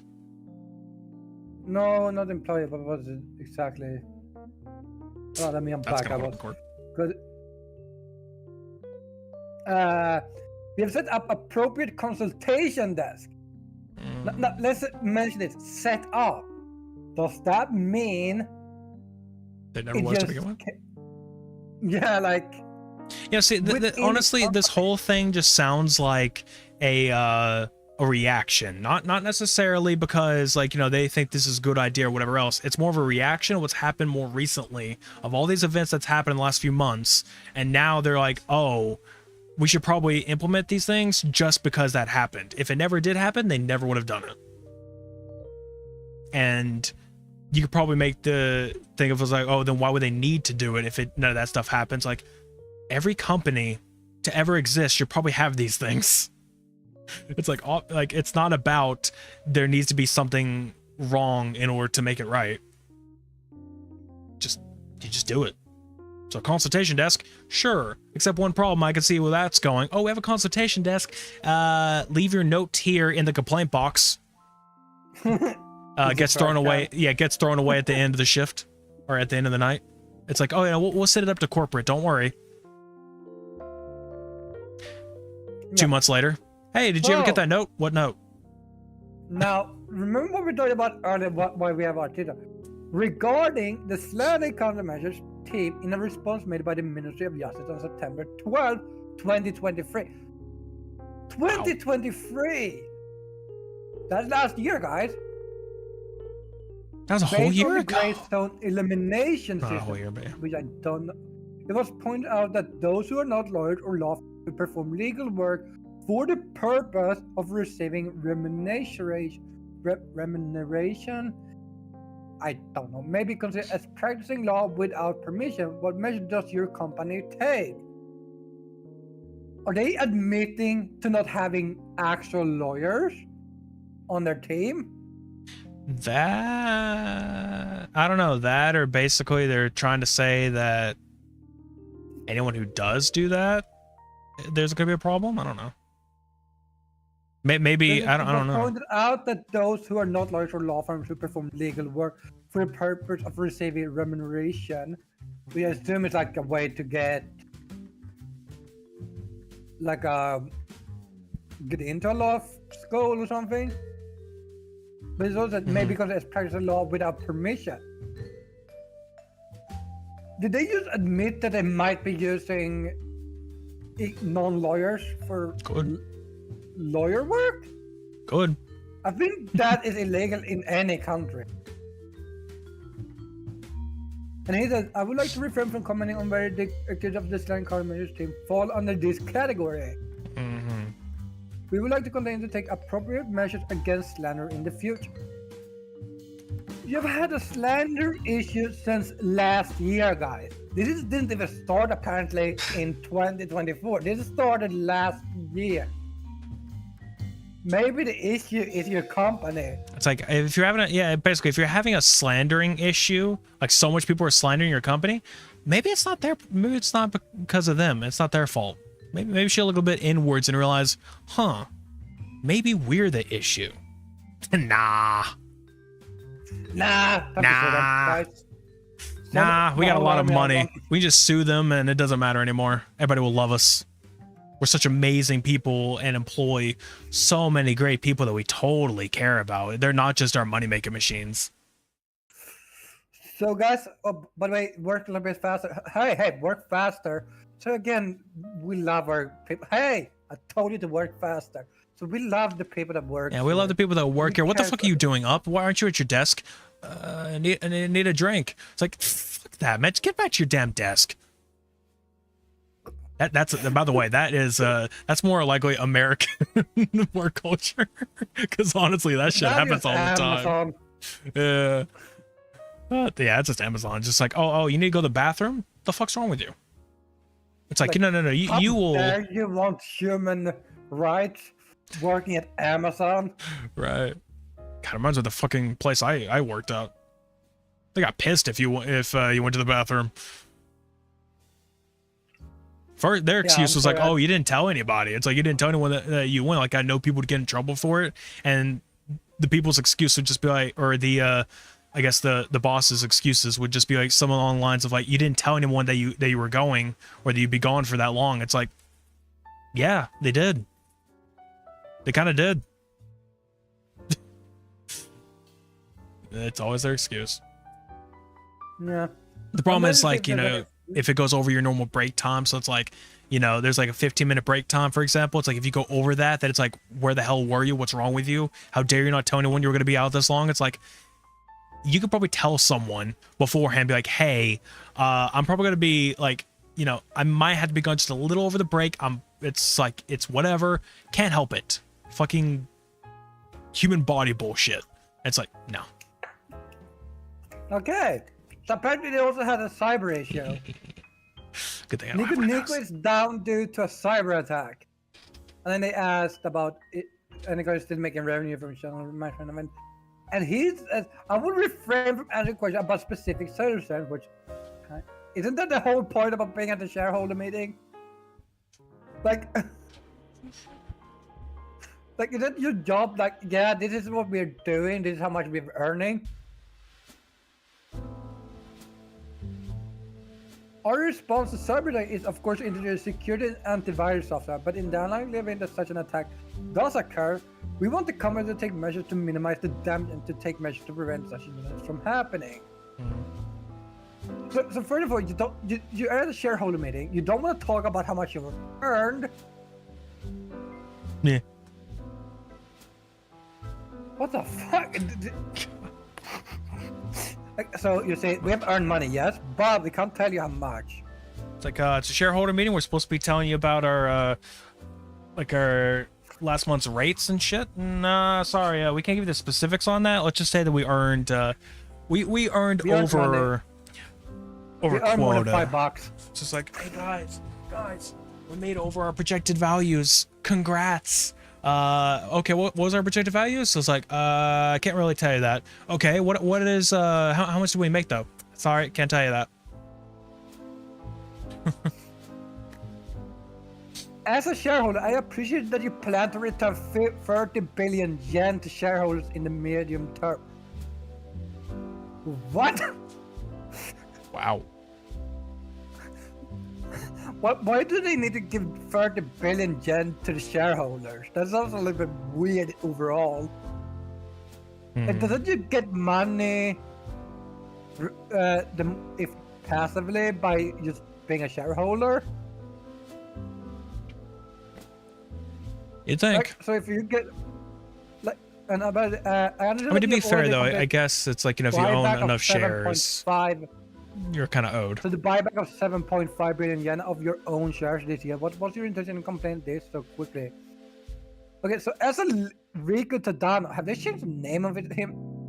Okay, well, apparently they changed his name now randomly.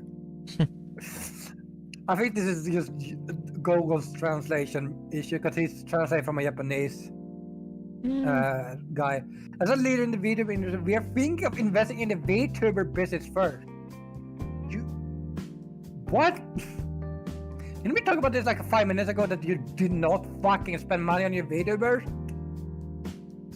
Like, having the most investment would be in students and human resources. You have an HR department?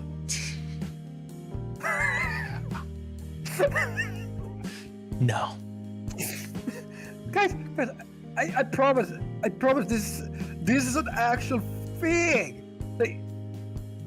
The studio is included in the balance sheet, but I think that allocation of personnel will come more from operating expenses. You didn't pay your expenses. Are you paying like 5 guys that is like a job and bought a yacht? Sounds about right. Oh god. Guys, I promise this company is real. This is a real company. You know, blah blah blah. Okay, so apparently they talked about 2 live streamers that ended or graduated this year. Or 3 of them. I'm going to do this, but I think each of them had their own reason for graduating. They may have wanted to do something other than being a VTuber, or they may have found it difficult to follow the compliance and rules of our company as a VTuber. I like how he knows how stupid the rules are. We believe that it's necessary to support VTubers who are active in the medium to long term. So although there may be some restrictions for live streamers, it is also necessary to maintain compliance. For people that doesn't know, okay, so the restrictions for live streamers, often when it comes to at least gaming, is that they can't play everything they want without going through media, which media needs to get a license. In a way, I somewhat understand that, being a media company. In a sense, it's like them, it's more on the side of like, you know, they're a media company and therefore need licenses to it. And in a way, it's like they don't just go on, you know, the normal platforms like Twitch, YouTube. Sometimes they could be put somewhere else, and it's like, yeah, you probably need something for that. So in a way, I understand the reasoning of saying that. It's still bullshit. but I understand like It's 10%. So they don't get sued. Yeah, it's like I get it, Sued. especially because I know Japanese law is much rougher, so I get it, but yeah, still stupid. Also, here's another thing. Rather than focus on these things, we would like to create a system that will prevent from getting or having their contracts covered by improving the support system. We've talked about this before. A support system. You're just gonna bring that up every single time. It's like support system. Yeah, right. 5 years down the line, support system. Yeah, right. Like we gotta go back next year about this show. Talk about this again, and it's gonna be like, so we're gonna add in support. Like, did we talk about this last year? It's like no. They're saying no. Here's the thing. They said we're gonna try to implement a support system 3 years down the line. Hey guys, we finally implemented it. Like, that tracks, knowing you guys. Yeah. Okay, so since you found an issue current in blah blah blah, the video has been in number of people and the being shared in recognition. Just sounds like a bunch of corporate gibberish. This is like, I believe the video market is a market that was born when it comes to anime and games, which are representing Japanese content. I feel like, okay, this is true. The VTuber market kind of blew up because of anime. Yeah, I mean, duh, VTubers come from that. Yeah. Yeah. But this is just basic shit. Is there anything else that I think there was one more thing that is the same thing? Oh. The hell? What happened? Did it?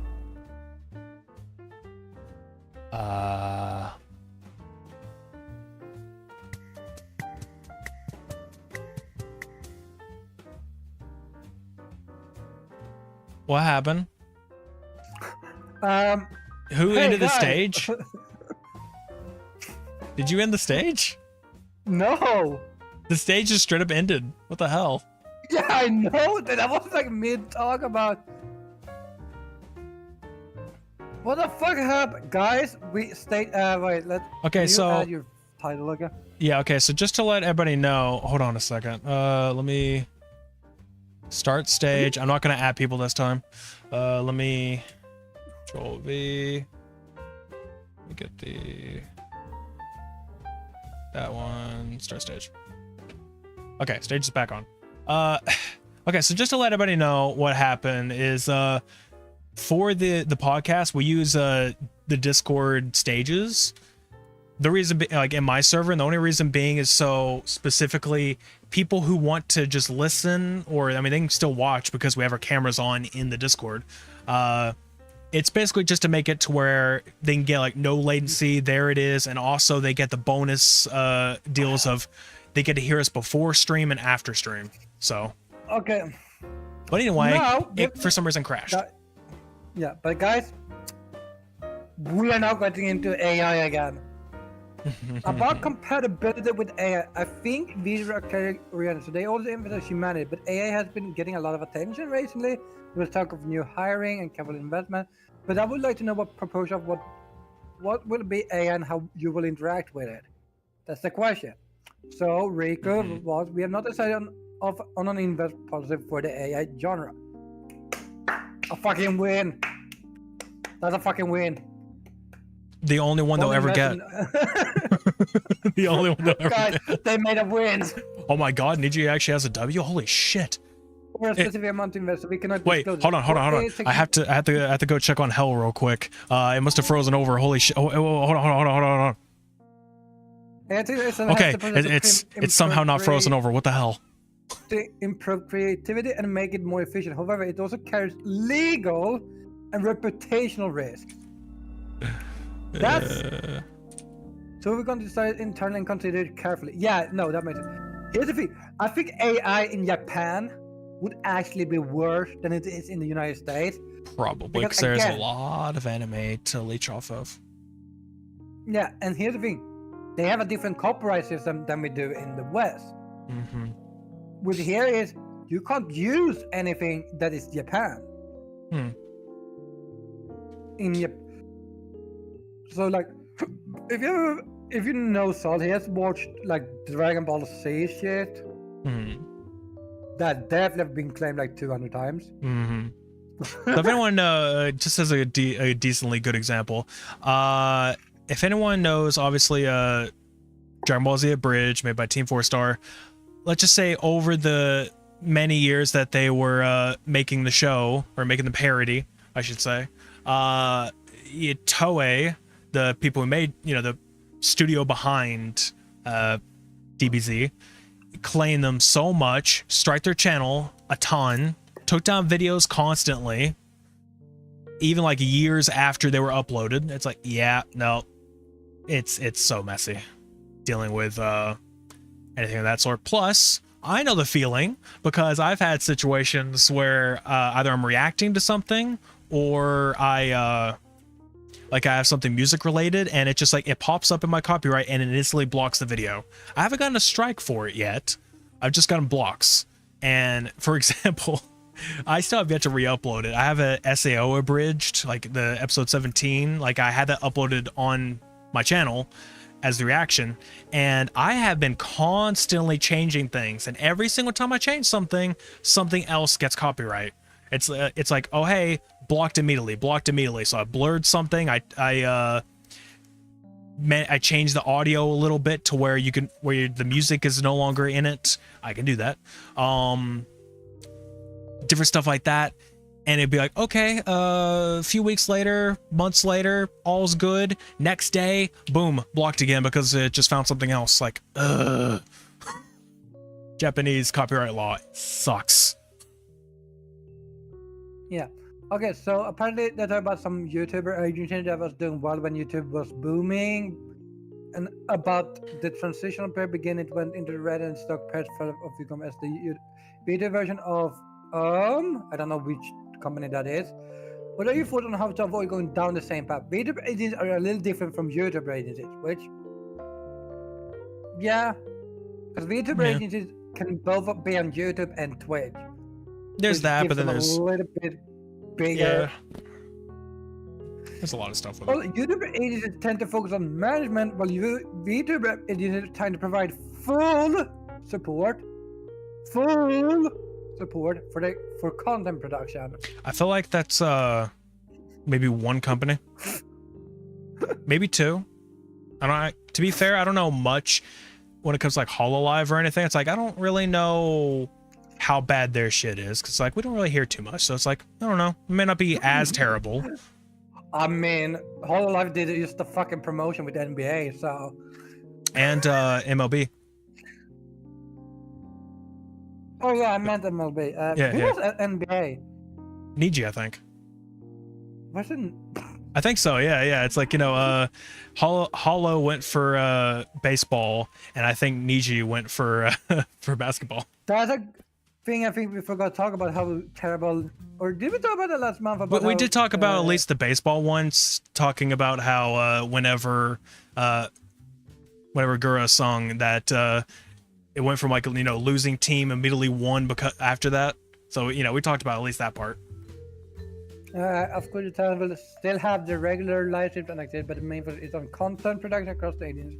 As a whole, that I think is now where we can more easily respond to trends and customer needs. Customer needs. The only thing you care about is how much money you can make. Like I said, hello, we are Niji Sanji. You see all these people here? These are our money-making machines. Oh, I'm sorry, our livers. For legal reasons, it's livers, guys. Yeah, for legal reasons. Also, for legal reasons, the person who just told you that just got the cane treatment, and the next day is going to be another person because they're not gone. Because they said one thing out of turn. It's just like, nope, okay, new person just came in. Hello. It's the fucking Last Airbender shit. It's like, I'm Judy. Oh, man.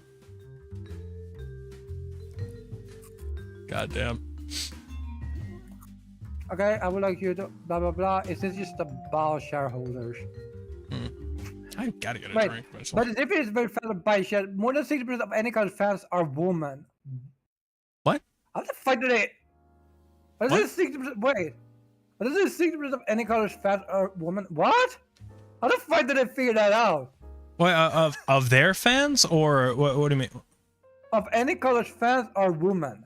Oh no, they can easily find that out because it shows up on both Twitch and YouTube. Like in the things, it does tell you male, female, you know, who's watching more. So they just base it off of that. I'm a bit honest. Honestly, that feels like a lot for VTubers.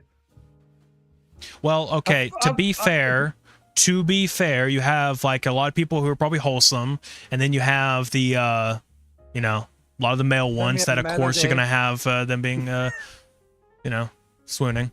We have Melody, Cottontail. Well, I mean, they're entirely different people, you know. We're talking about Nijisanji specifically. Well, I think it's like it's not too hard to tell. Yeah, they also have a lot of male VTubers. Yeah, that's what I'm saying. It's like, you know, they have a lot of those, so it's like maybe you have people trying to watch specifically because of them. Okay, you're gonna have a system with supporter talent on YouTube. Okay, guys. So I happen to contact as an outsourced creator. During the time, I felt that there were not enough staff to act as an intermediary between the live streamers and the creators. There were talk of a number of designers, but what are your thoughts on the quality and quantity of the backstage staff? You're absolutely right. We currently have a system in place to support our talents on YouTube and to support their own activities and branding, but we want to continue on strengthening that system. Guys, strengthening that system as an important task.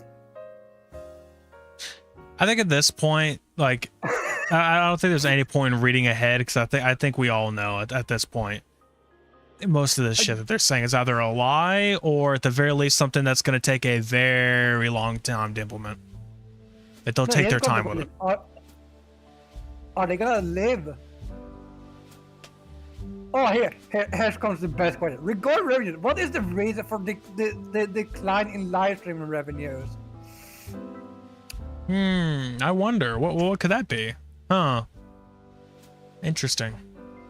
Oh, I think that part of the reason for this is that it has become difficult to do YouTube activity, especially overseas. In addition to that, a change in the trend is the trend towards short videos. No, people doesn't want the short videos. I mean, I mean, here's the thing. There are people who do, but again, just that's not the reasoning. Yeah, but we're gonna need to create content that attracts our customers.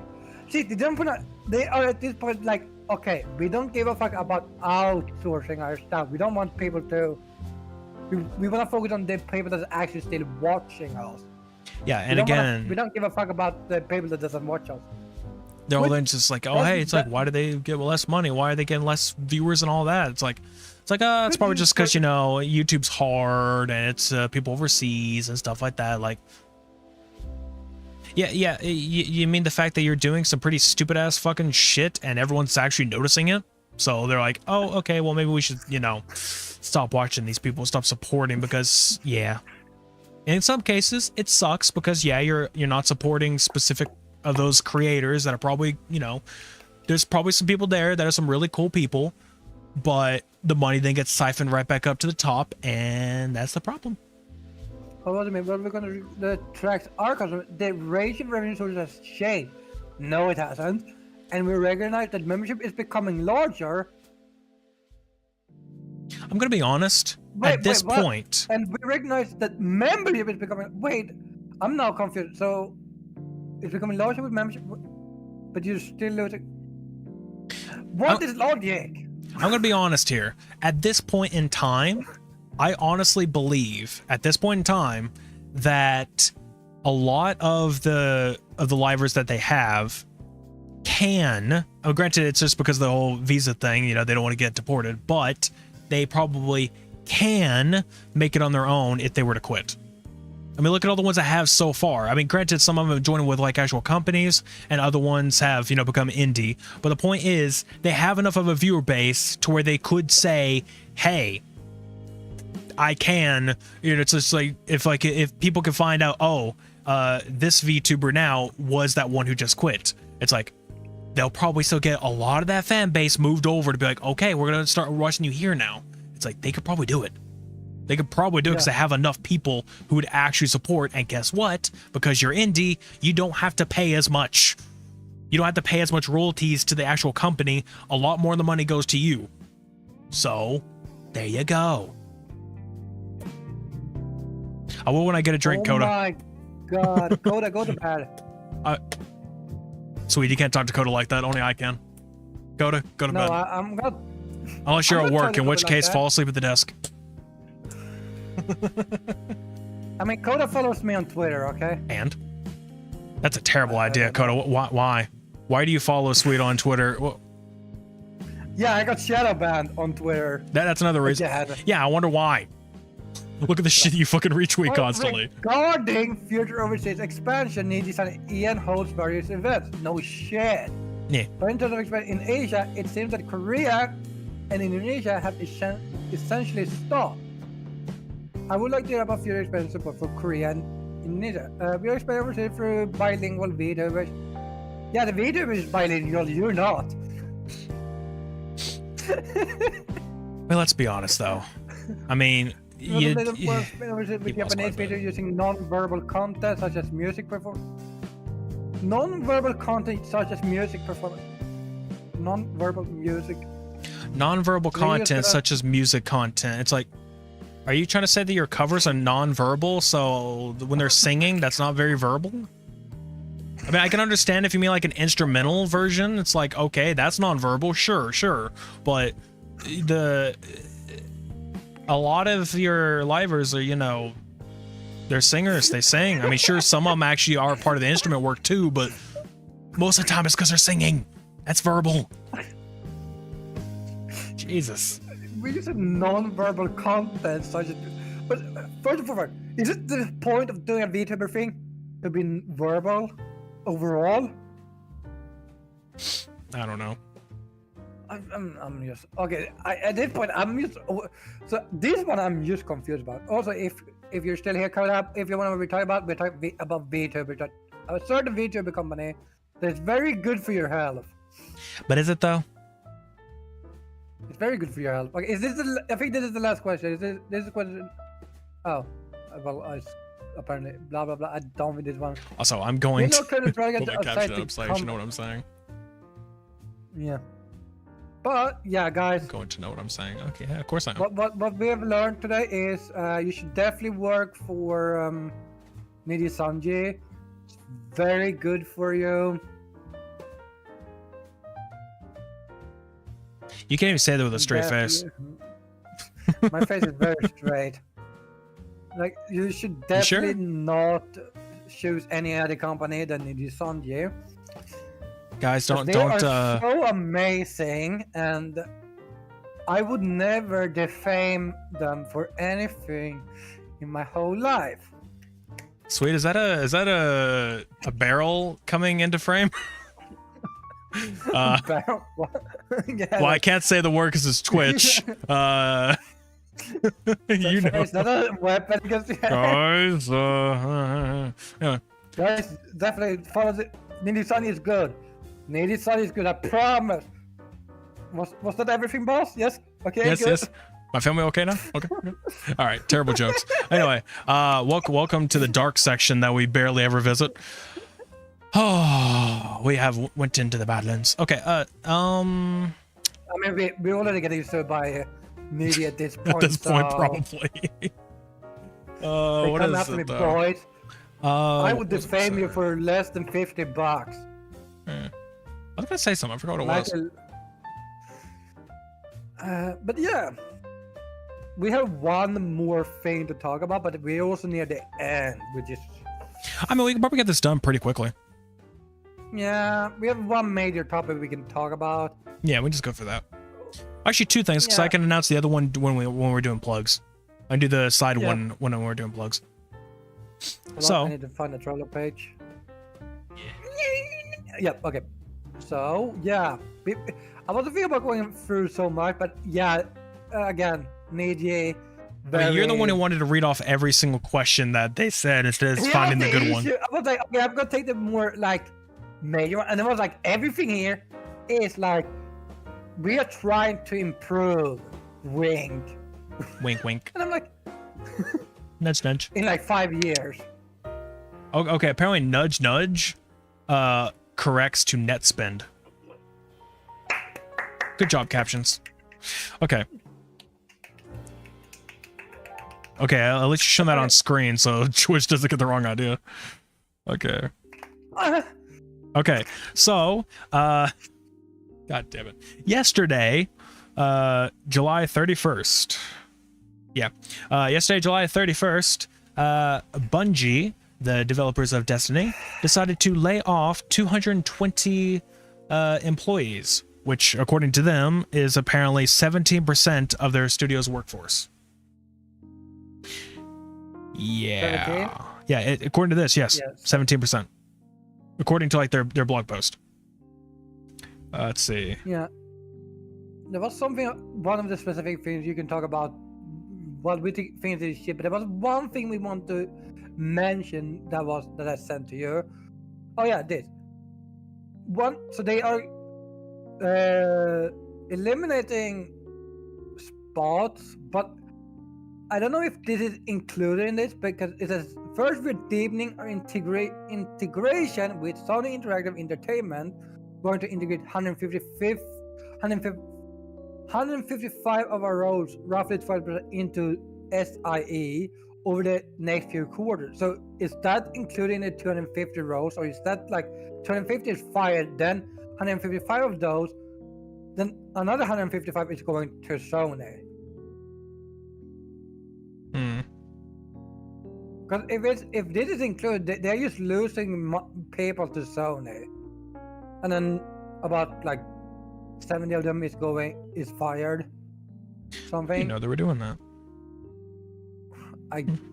No, I mean I just read ahead quite a bit. Huh. But yeah, they're also working on a new game apparently, which. Yeah, they're working on a Marathon, which is just going to be a modernization of Bungie's original game of Marathon. So. Yeah, but no. What is this said? We're working with leadership spin out one of our incubation projects, an action game set in a brand new science fantasy universe, to form a new studio within PlayStation Studios to continue its promising development.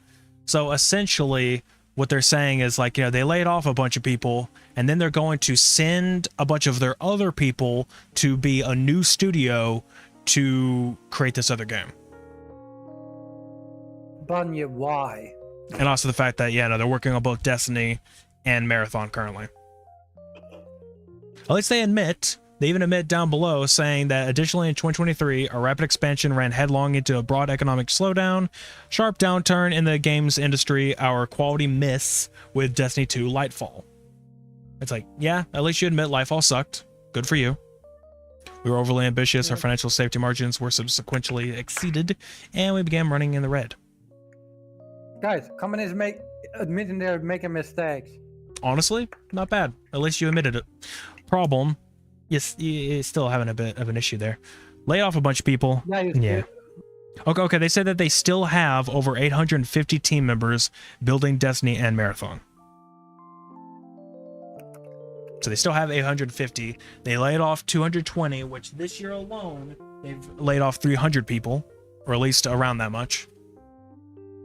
And now they're going to send about 150 people over to work on this other game. And, you know, create a new studio.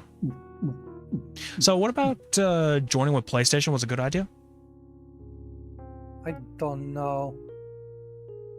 They get fired from Xbox and then they join PlayStation and then... Well, they didn't get fired from Xbox. They purposely left. Like, they purposely left Xbox.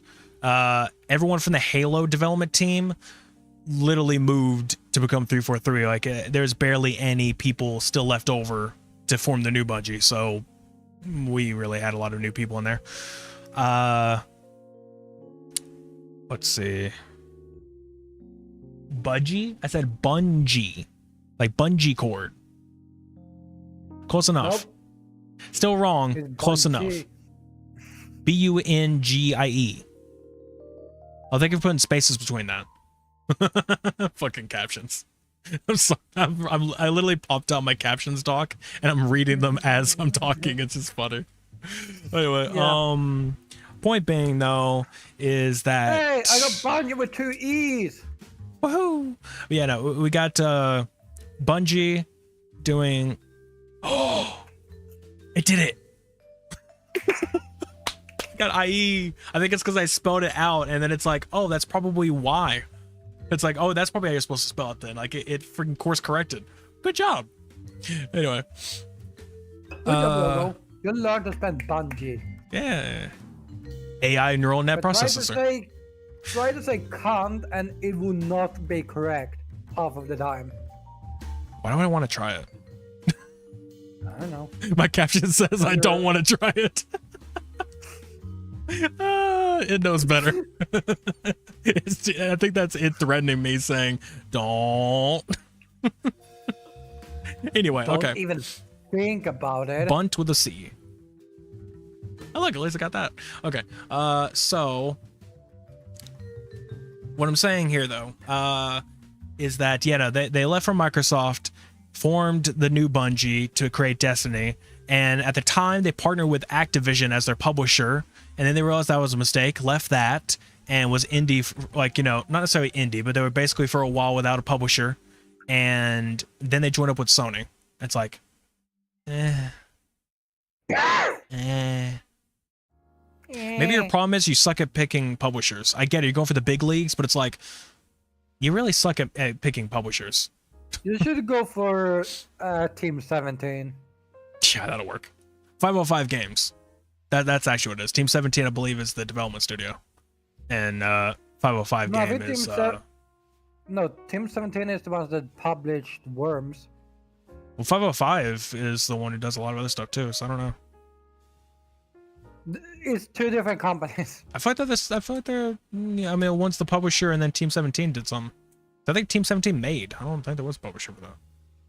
I don't know. Whatever. No, I think, but is it Nexamon? I'm gonna go check Nexamon real quick because I think Nexamon is. I think they can be a I think they do publish games, but I think in a lot of cases it's like they develop. Hello? I don't know. Steam. Come on. Steam. Hit the Steam. black screen for me. There you go. Good job. Do I have to enunciate every single word that I say so you understand what I'm saying, Google? You can start speaking Question like mark? this and they will understand. Question mark Because symbol? Apparently, if you... No, fuck you. Okay, can my captions actually use symbols? No. Use this next sentence as a question mark? Or as a question? Is that wrong? Nope, no, I'm not gonna do it. It does not believe in question marks. JC, you look stupid. I basically told him at the beginning of this, it basically looks like a fisherman fishing during the day, gaming at night. Just like, wow. I want to see. Have the hat. Okay, yeah, no, I'm having issues with my Steam. When don't you? Yep, it's even telling me to restart Steam. No, it was just a black screen. That's what. Also, I love how my captions did not even acknowledge JC's existence. JC is Now it doesn't exist. Not dead. I said now it did. It said not dead. I mean, you're not wrong. JC's not dead. Maybe inside, but we all are. Oh man. Yeah, we're streaming. Do you think we're doing it for fun? Exactly. All right. We have to stream in order to fill that void in our hearts. But anyway, okay. You don't have a heart. I'm gonna say what hearts. Okay. Also, yeah, guys, if you want to see what's happening on my screen, don't. You can see on my glass. Oh yeah, I took the glasses. Speaking of, when you were reading that earlier, when you were reading off the Nerd stuff, I could see in the reflection you putting your finger up to the monitor. I could see you doing that. Yeah, I kind of had to, like, what's happening? Like, am I reading this correctly? Like, is it correct? Nope. I think it's correct. I'll be right back. No, you're not. Guys, he slayed me. No! No! Okay. Well, guys, I guess we're gonna murder someone. Yeah, no. Bunny laid off people. I think it's time to lay off people. JC, you're fired. I mean, you don't work for me, but you're fired.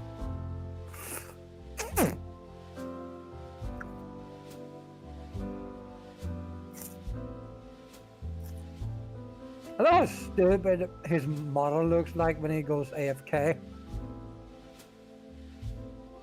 They're like, he looks dead.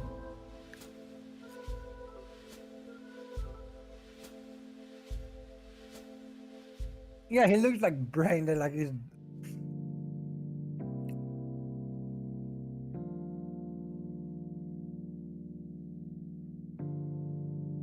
I might have accidentally left the stage. That was a little bit of a mistake. That's on me.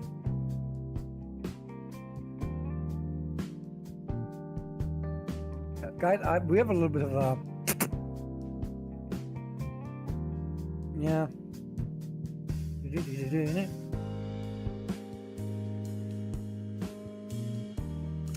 Yeah.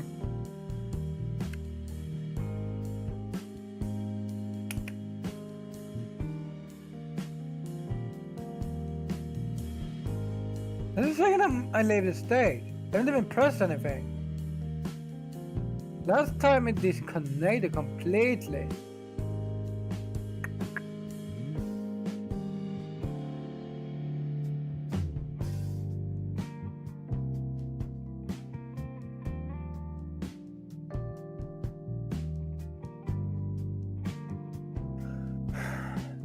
Just that you have an issue.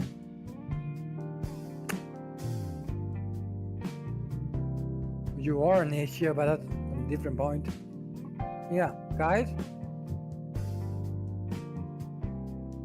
I cannot say it right now. I can say it right now. But I was gonna claim my classes, that's why I took them off. But yeah, guys, I cannot see anything for the moment because I am offline.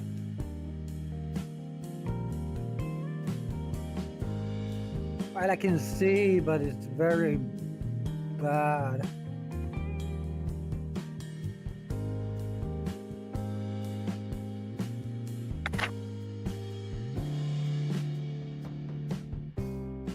Maybe that was the worst.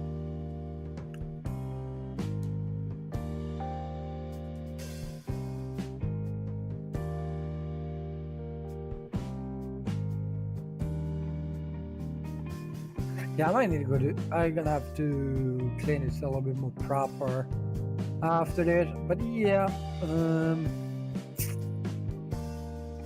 okay, guys.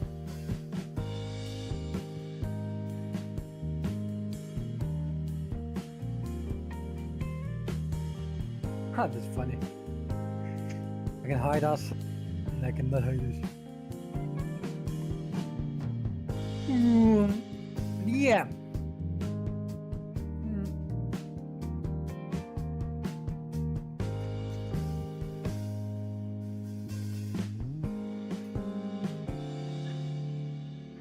Oh, this is better. Okay, this is a perfect way to say it.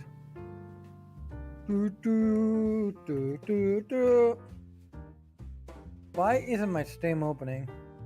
I was gonna check it on Steam, but Steam is not opening. Come on, Steam. I just want you to open up. You're not break on me.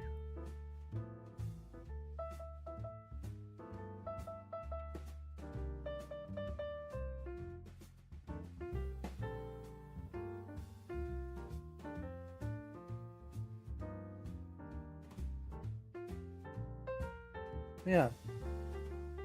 Alright, I think Sol is returning slowly. Maybe. Swede, you broke it. Yeah, no, it accidentally left the stage again for me. Yeah, guys, we have technical issues with stages today. Well, it's a good thing that we'll be ending very soon anyway, because Yeah. Let me get this sticker off my face.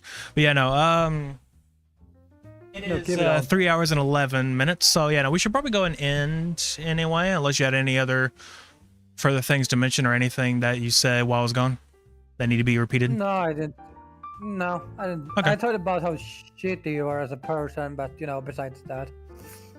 Accurate. I don't care what it was. Accurate.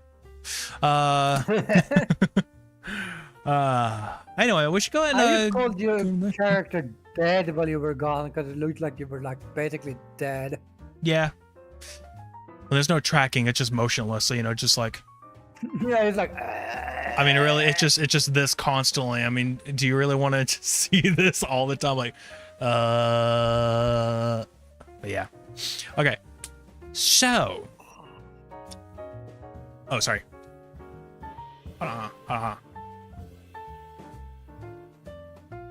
There you go. That good for you? I look like I'm bored out of my mind. Perfect. Okay, but okay. We should probably get there into the end portion, which is us plugging things, because that's what we do. We basically just say all of our socials and everything, what's going on. I'll let you go first because I have a mini announcement that may or may not happen. I'm hoping it does because that's what I would like to happen, but you know, you go ahead. I'll let you go first. Well, you know my name. You know where I live. Well, no, you don't know where I live. But Finland? I'm Swing Cowboy.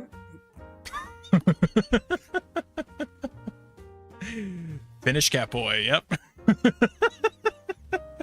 Alternate universe. Oh, but yeah, no. I'm Swing Cowboy on most places. Mm-hmm. Yep. Yep. Mm-hmm. I at least shouted you out on my side. So there you go. Yeah. If I still have a mod here at the moment, you know, they could do the official Twitch shout out, but me, I'll just do the command one. I like it better. Yeah, I do the same thing. I don't like the other one just like, oh, shout it out. It's like, okay. And it just like pops up a thing saying, hey, go watch this person. That's it. And then like the command, it tells you, you know, what it tells you anything you want it to. In my case, it just says, hey, go watch them. This is the last thing that they played. So it kind of gives you a bit of like a, oh, they played this game. Maybe I should go check them out. So it's kind of nice. Yeah, made us like, when we don't play games, it's like, hey, they played talk shows and podcasts. I'm like, mine says that's like, be sure to go check out Sweden Catboy. They last played talk shows and podcasts. Like, that's never heard of that game before. I guess I should change played to streamed. Maybe that'd be better. Like they last streamed talk shows and podcasts. That might work. That would actually sound so much better. Yeah, I probably should do that. I should probably change the word played to streamed. But anyway, yeah, no. Anything else you want to add to that? Do not or join 𝘧𝘦𝘦𝘬𝘦 if you hate yourself. Okay. Something to mention when it comes to Swede, though, is that shadow ban on Twitter. Good luck finding. Good luck finding him. And also, if you do, maybe it wasn't worth finding. I think it's better. It's like, you know, follow him over on Twitch. Follow him on YouTube. Past that, results may vary. Yeah, basically, man. Results I'm not that may much vary. different on. The only difference is that you may see less nudity on Twitch. At least on my side. The fuck's that supposed to mean? What's that supposed to mean? It's Twitch. You know what that means. I don't mean like Twitch in general. I'm talking about from you specifically, going to your channels. I mean, Twitch what are is you? good if I'm you're gonna gonna find say less nudity. Like, I'm not gonna do nudity. I'm not that good looking that I can pull it off and get millions and millions of money. Guys, he's built different, but not in the way that it's a good way. No offense. Kidding. I joke. Guys, It's okay. Serious. I'm ugly as gonna fuck. cancel him. So I understand. Guys, he defamed me. I'm suing him for defamation. My poor. soul. Yeah, I already took that. So. I don't have one, so you couldn't have taken it. Where do you think it went? It to Go. Where do you think it went? Yeah, and then it came to me. Greed. Hello. Google's full of it. Where do you think it goes? All right. Not to you, because. Because only people who don't know my own lore. People who don't know my own lore literally rule the fourth circle of hell, which is the circle of greed. So that's the joke. That's the point. Is say, hey, if you sold your soul to something greedy, it comes back to me. Because that's the point. Anyway. So, to, I guess, shout out my own little bits here. Yeah, no, I'm basically 𝘧𝘬𝘦𝘬 VT everywhere. Yes, it is spelled exactly like, you know, the animal that we dare not speak of because, well, you know, it's based, you know, the animal's based off of the god, so I'm pretty sure. So, yeah, no. My name is based off the god. Anyway, that's basically that. In my chat, give me a sec. In my chat, I basically put a socials link there, so you can go to that link and it has all my stuff. Twitter's the only difference. Instead of VT, it's 𝘧𝘐𝑡uber. The reason being is because that's the first account that I made with this name, and I put 𝘧𝑡uber there, and I realized afterwards, oh, I could have just done VT, and I've yet to change it since. So, and it's already on a bunch of things as 𝘧𝑡uber, so if I change it, it's going to break a lot of linked stuff, so I'm like, fuck it, just forget it. Too late. That's my point. I can't change it now because it's linked everywhere as 𝘧𝑡uber. So if I change it to VT, it will no longer link and it will be broken. And I have to redo everything. And I've already uploaded a bunch of videos. So no. AKA he's too lazy.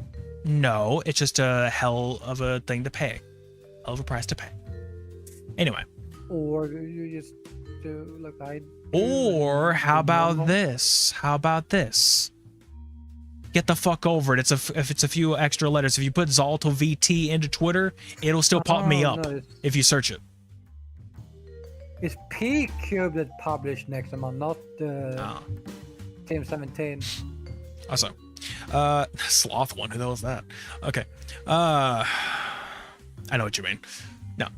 So fuck you. I just have, for some reason, just got that joke. I'm like, fuck you. Just call me lazy. All right. So the other thing to mention is that I was going to do this during the plugging session because it wasn't going to be that long. I want to note that starting next month, or at the very least, probably next month, actually. I said next month before when I was talking about August, but it might be better in September. I am going to attempt, if I can, a sort of stream marathon situation. I guess you could think kind of like a subathon or whatever, but it's not going to be specifically for that, and I know damn well I'm not going to get worth anything. So, I will attempt it. If it works, it works. If it doesn't, oh well. I'm just going to put like a very large time as a starting time, and it'll go from there. There's just a lot of notes that I have to mention, which, to go quickly through that, is just, you know, there could be a lot of breaks, a lot of them, where it's like I'll be gone for like 30 minutes to an hour to maybe even a few hours, because maybe I'll have to go somewhere and I'll be gone for hours. That'll just happen. And there's also that there are hard cutoffs on the weekends. So basically I could do like a Monday through Friday situation, but Saturday and Sunday, no, the stream won't be online. So it's like those are cut off.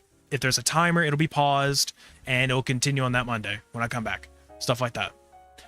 Point is, that is what I want to attempt to do sometime soon, because I actually want to try that out. It'd be kind of fun, even if I get literally nothing for it. Oh well. It won't just be subs that'll affect the thing. It'll be literally anything that you can do. But all right, that's all I have to announce. Is that might be coming within a month, maybe. Hey, maybe the first, maybe like during our next T&E, that could be the first official start. Woohoo! That sounds awful, but woohoo! Sounds like a terrible start. Needy trash talk. I mean, we would never trash talk Needy. No. Speaking of, what is? Oh yeah, that's correct. we should check really quickly. I will get it whenever my phone stops freezing like a little bitch. Okay, so the 3rd is the first time. The 3rd or the 5th of September will probably be the next day, because that'll be a Tuesday or Thursday, and that's usually the days we do these. So September 3rd or September 5th. So we're gonna aim for the 3rd of September. Yeah. And if we miss it, then, you know, or one of us is like either like feeling like shit or just like don't feel like it, then, you know, the 5th. Yeah. And guys, we are gonna be prepared for the stream. Are we? Look, here's the thing. I'm just gonna reiterate. I was prepared until OBS decided to throw me a curveball. It's like, hey, or a plugin I wanted to install had a curveball. It's like, oh, you need to install like the latest version of OBS to do this. Shit. Fine. So I had to go through all that stuff first. So now I'm on the latest version. Yeah. Well, yeah, no, that's that. So no, guys, we are always prepared for stream. OBS stands for, hold on, I gotta see what this is. Obsolete bullshit. I mean, what else are you supposed to use at this point? Everything else is bullshit. Any of the new stuff is still stupid. I mean, Streamlabs, I want to throw up the color, basically gonna be throwing up the same color that Streamlabs scheme is at this point. What do we call it? Streamlabs, no. Twitch Studio, no. Prism is basically just OBS. So, yeah, there's a lot of other stuff. XSplit, nobody cares. All that. They don't even talk about XSplit anymore. I don't think anyone does. I don't know. That's about it. Okay, that should be it. We've done the plugs, we've made some jokes, and I did my little announcement, and that's that. So, next time, September 3rd, hopefully, if not the 5th. If not then we become lazy again, which is not new. Yeah, and next time you will see me and Sol together is probably next week. Maybe. Doing something. Maybe. Yeah, we need to continue shit. Yeah, I've been very busy doing collabs with other people, and it's gotten to the point, it's like big event collabs that keep getting scheduled. I'm like, I can't do anything else. I mean, it's fun, but It's your own fault, but come on. I mean, it's my own fault. I said yes. It's my own fault that I said yes. Like, I said yes to it, so maybe I should actually, you know, deal with the consequences. So it's funny when people are I should really throw extra context into it, but saying I'm talking about accepting collabs and doing collabs with people. Don't twist my words to mean something else, because oh boy, could it. Anyway, guys, he's accepting favors from people. I'm a devil. Anyway, okay, now that is it, everybody. Thank you all for showing up, and I will see you all later. We'll both see you all later. I'm probably going to go play. Okay, I'm not going to be streaming this, but I'll probably going to be playing a game with people here in a few, playing Lethal Company with other people. But I'll just be playing. So, yeah, we'll figure all that out later. I could actually raid. Come to think of it. Hold on. Yeah, you're probably also gonna be back tomorrow. Yeah. Possibly. Stream-wise. Let me go see. Let me bring back. You know what? Actually, let me bring back the stuff that I turned off. Just because people are gonna yell at me, like, "Why'd you turn that off?" Like, fine, jerks. JC is a jerk. We know that. Yeah, seems legit. I'm kidding. Let me just see. I said I'm kidding. Also, yeah, I know.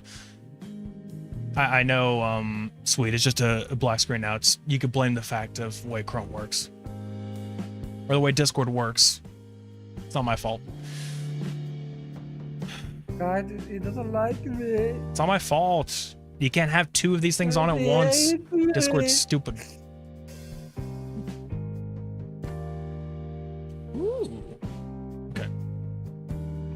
Following live. See if any of my friends are currently live. If they are, then I'll raid to them. Yeah, it's probably who I'm gonna raid. That's what I'm considering. That depends though. Obviously, it's a great option, and I do believe that's the option. Is that the only? Wait, is she the only one who went live, or am I just not following the rest? I have a very good tendency to not follow the people in that group, and everyone keeps saying, "Why haven't you followed me yet?" It's like, I don't watch Twitch. Like, what do you expect?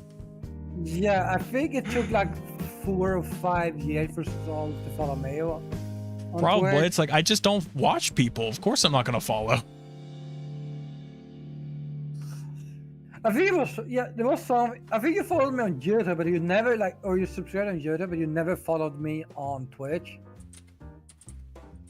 That was the thing, like, and it was funny as fuck. You know, I'm gonna do slash, I can't do a spell, raid. Who are you raiding? Sure. Oh, okay. Nice. Okay, so we're both gonna go raid that. Oh wow. You were not ready that I was gonna be like, hey, I follow this guy. Yeah, well, I mean, I didn't know you were gonna go along with it. Okay, so we're gonna go and raid Char. Just let me know when you're ready to hit start raid. Not go over to Well, raid, yeah, but guys. starting raid. I've already started raid, but I'm Okay, not I'll go and start my See you raid, but I'm not guys. gonna raid yet. Again, I will probably see you guys tomorrow and solve the same thing unless it streams tonight. Some point, Maybe. like some. But they have a tendency to do like one stream in the evening. Hmm. But yeah, I will be back with something, and he's probably gonna be back with Resident Evil, probably because he's been into Resident Evil lately. Resident Evil 3 might be next week. Yeah. Yeah, guys. Have a nice fucking day. See you later. Bitches.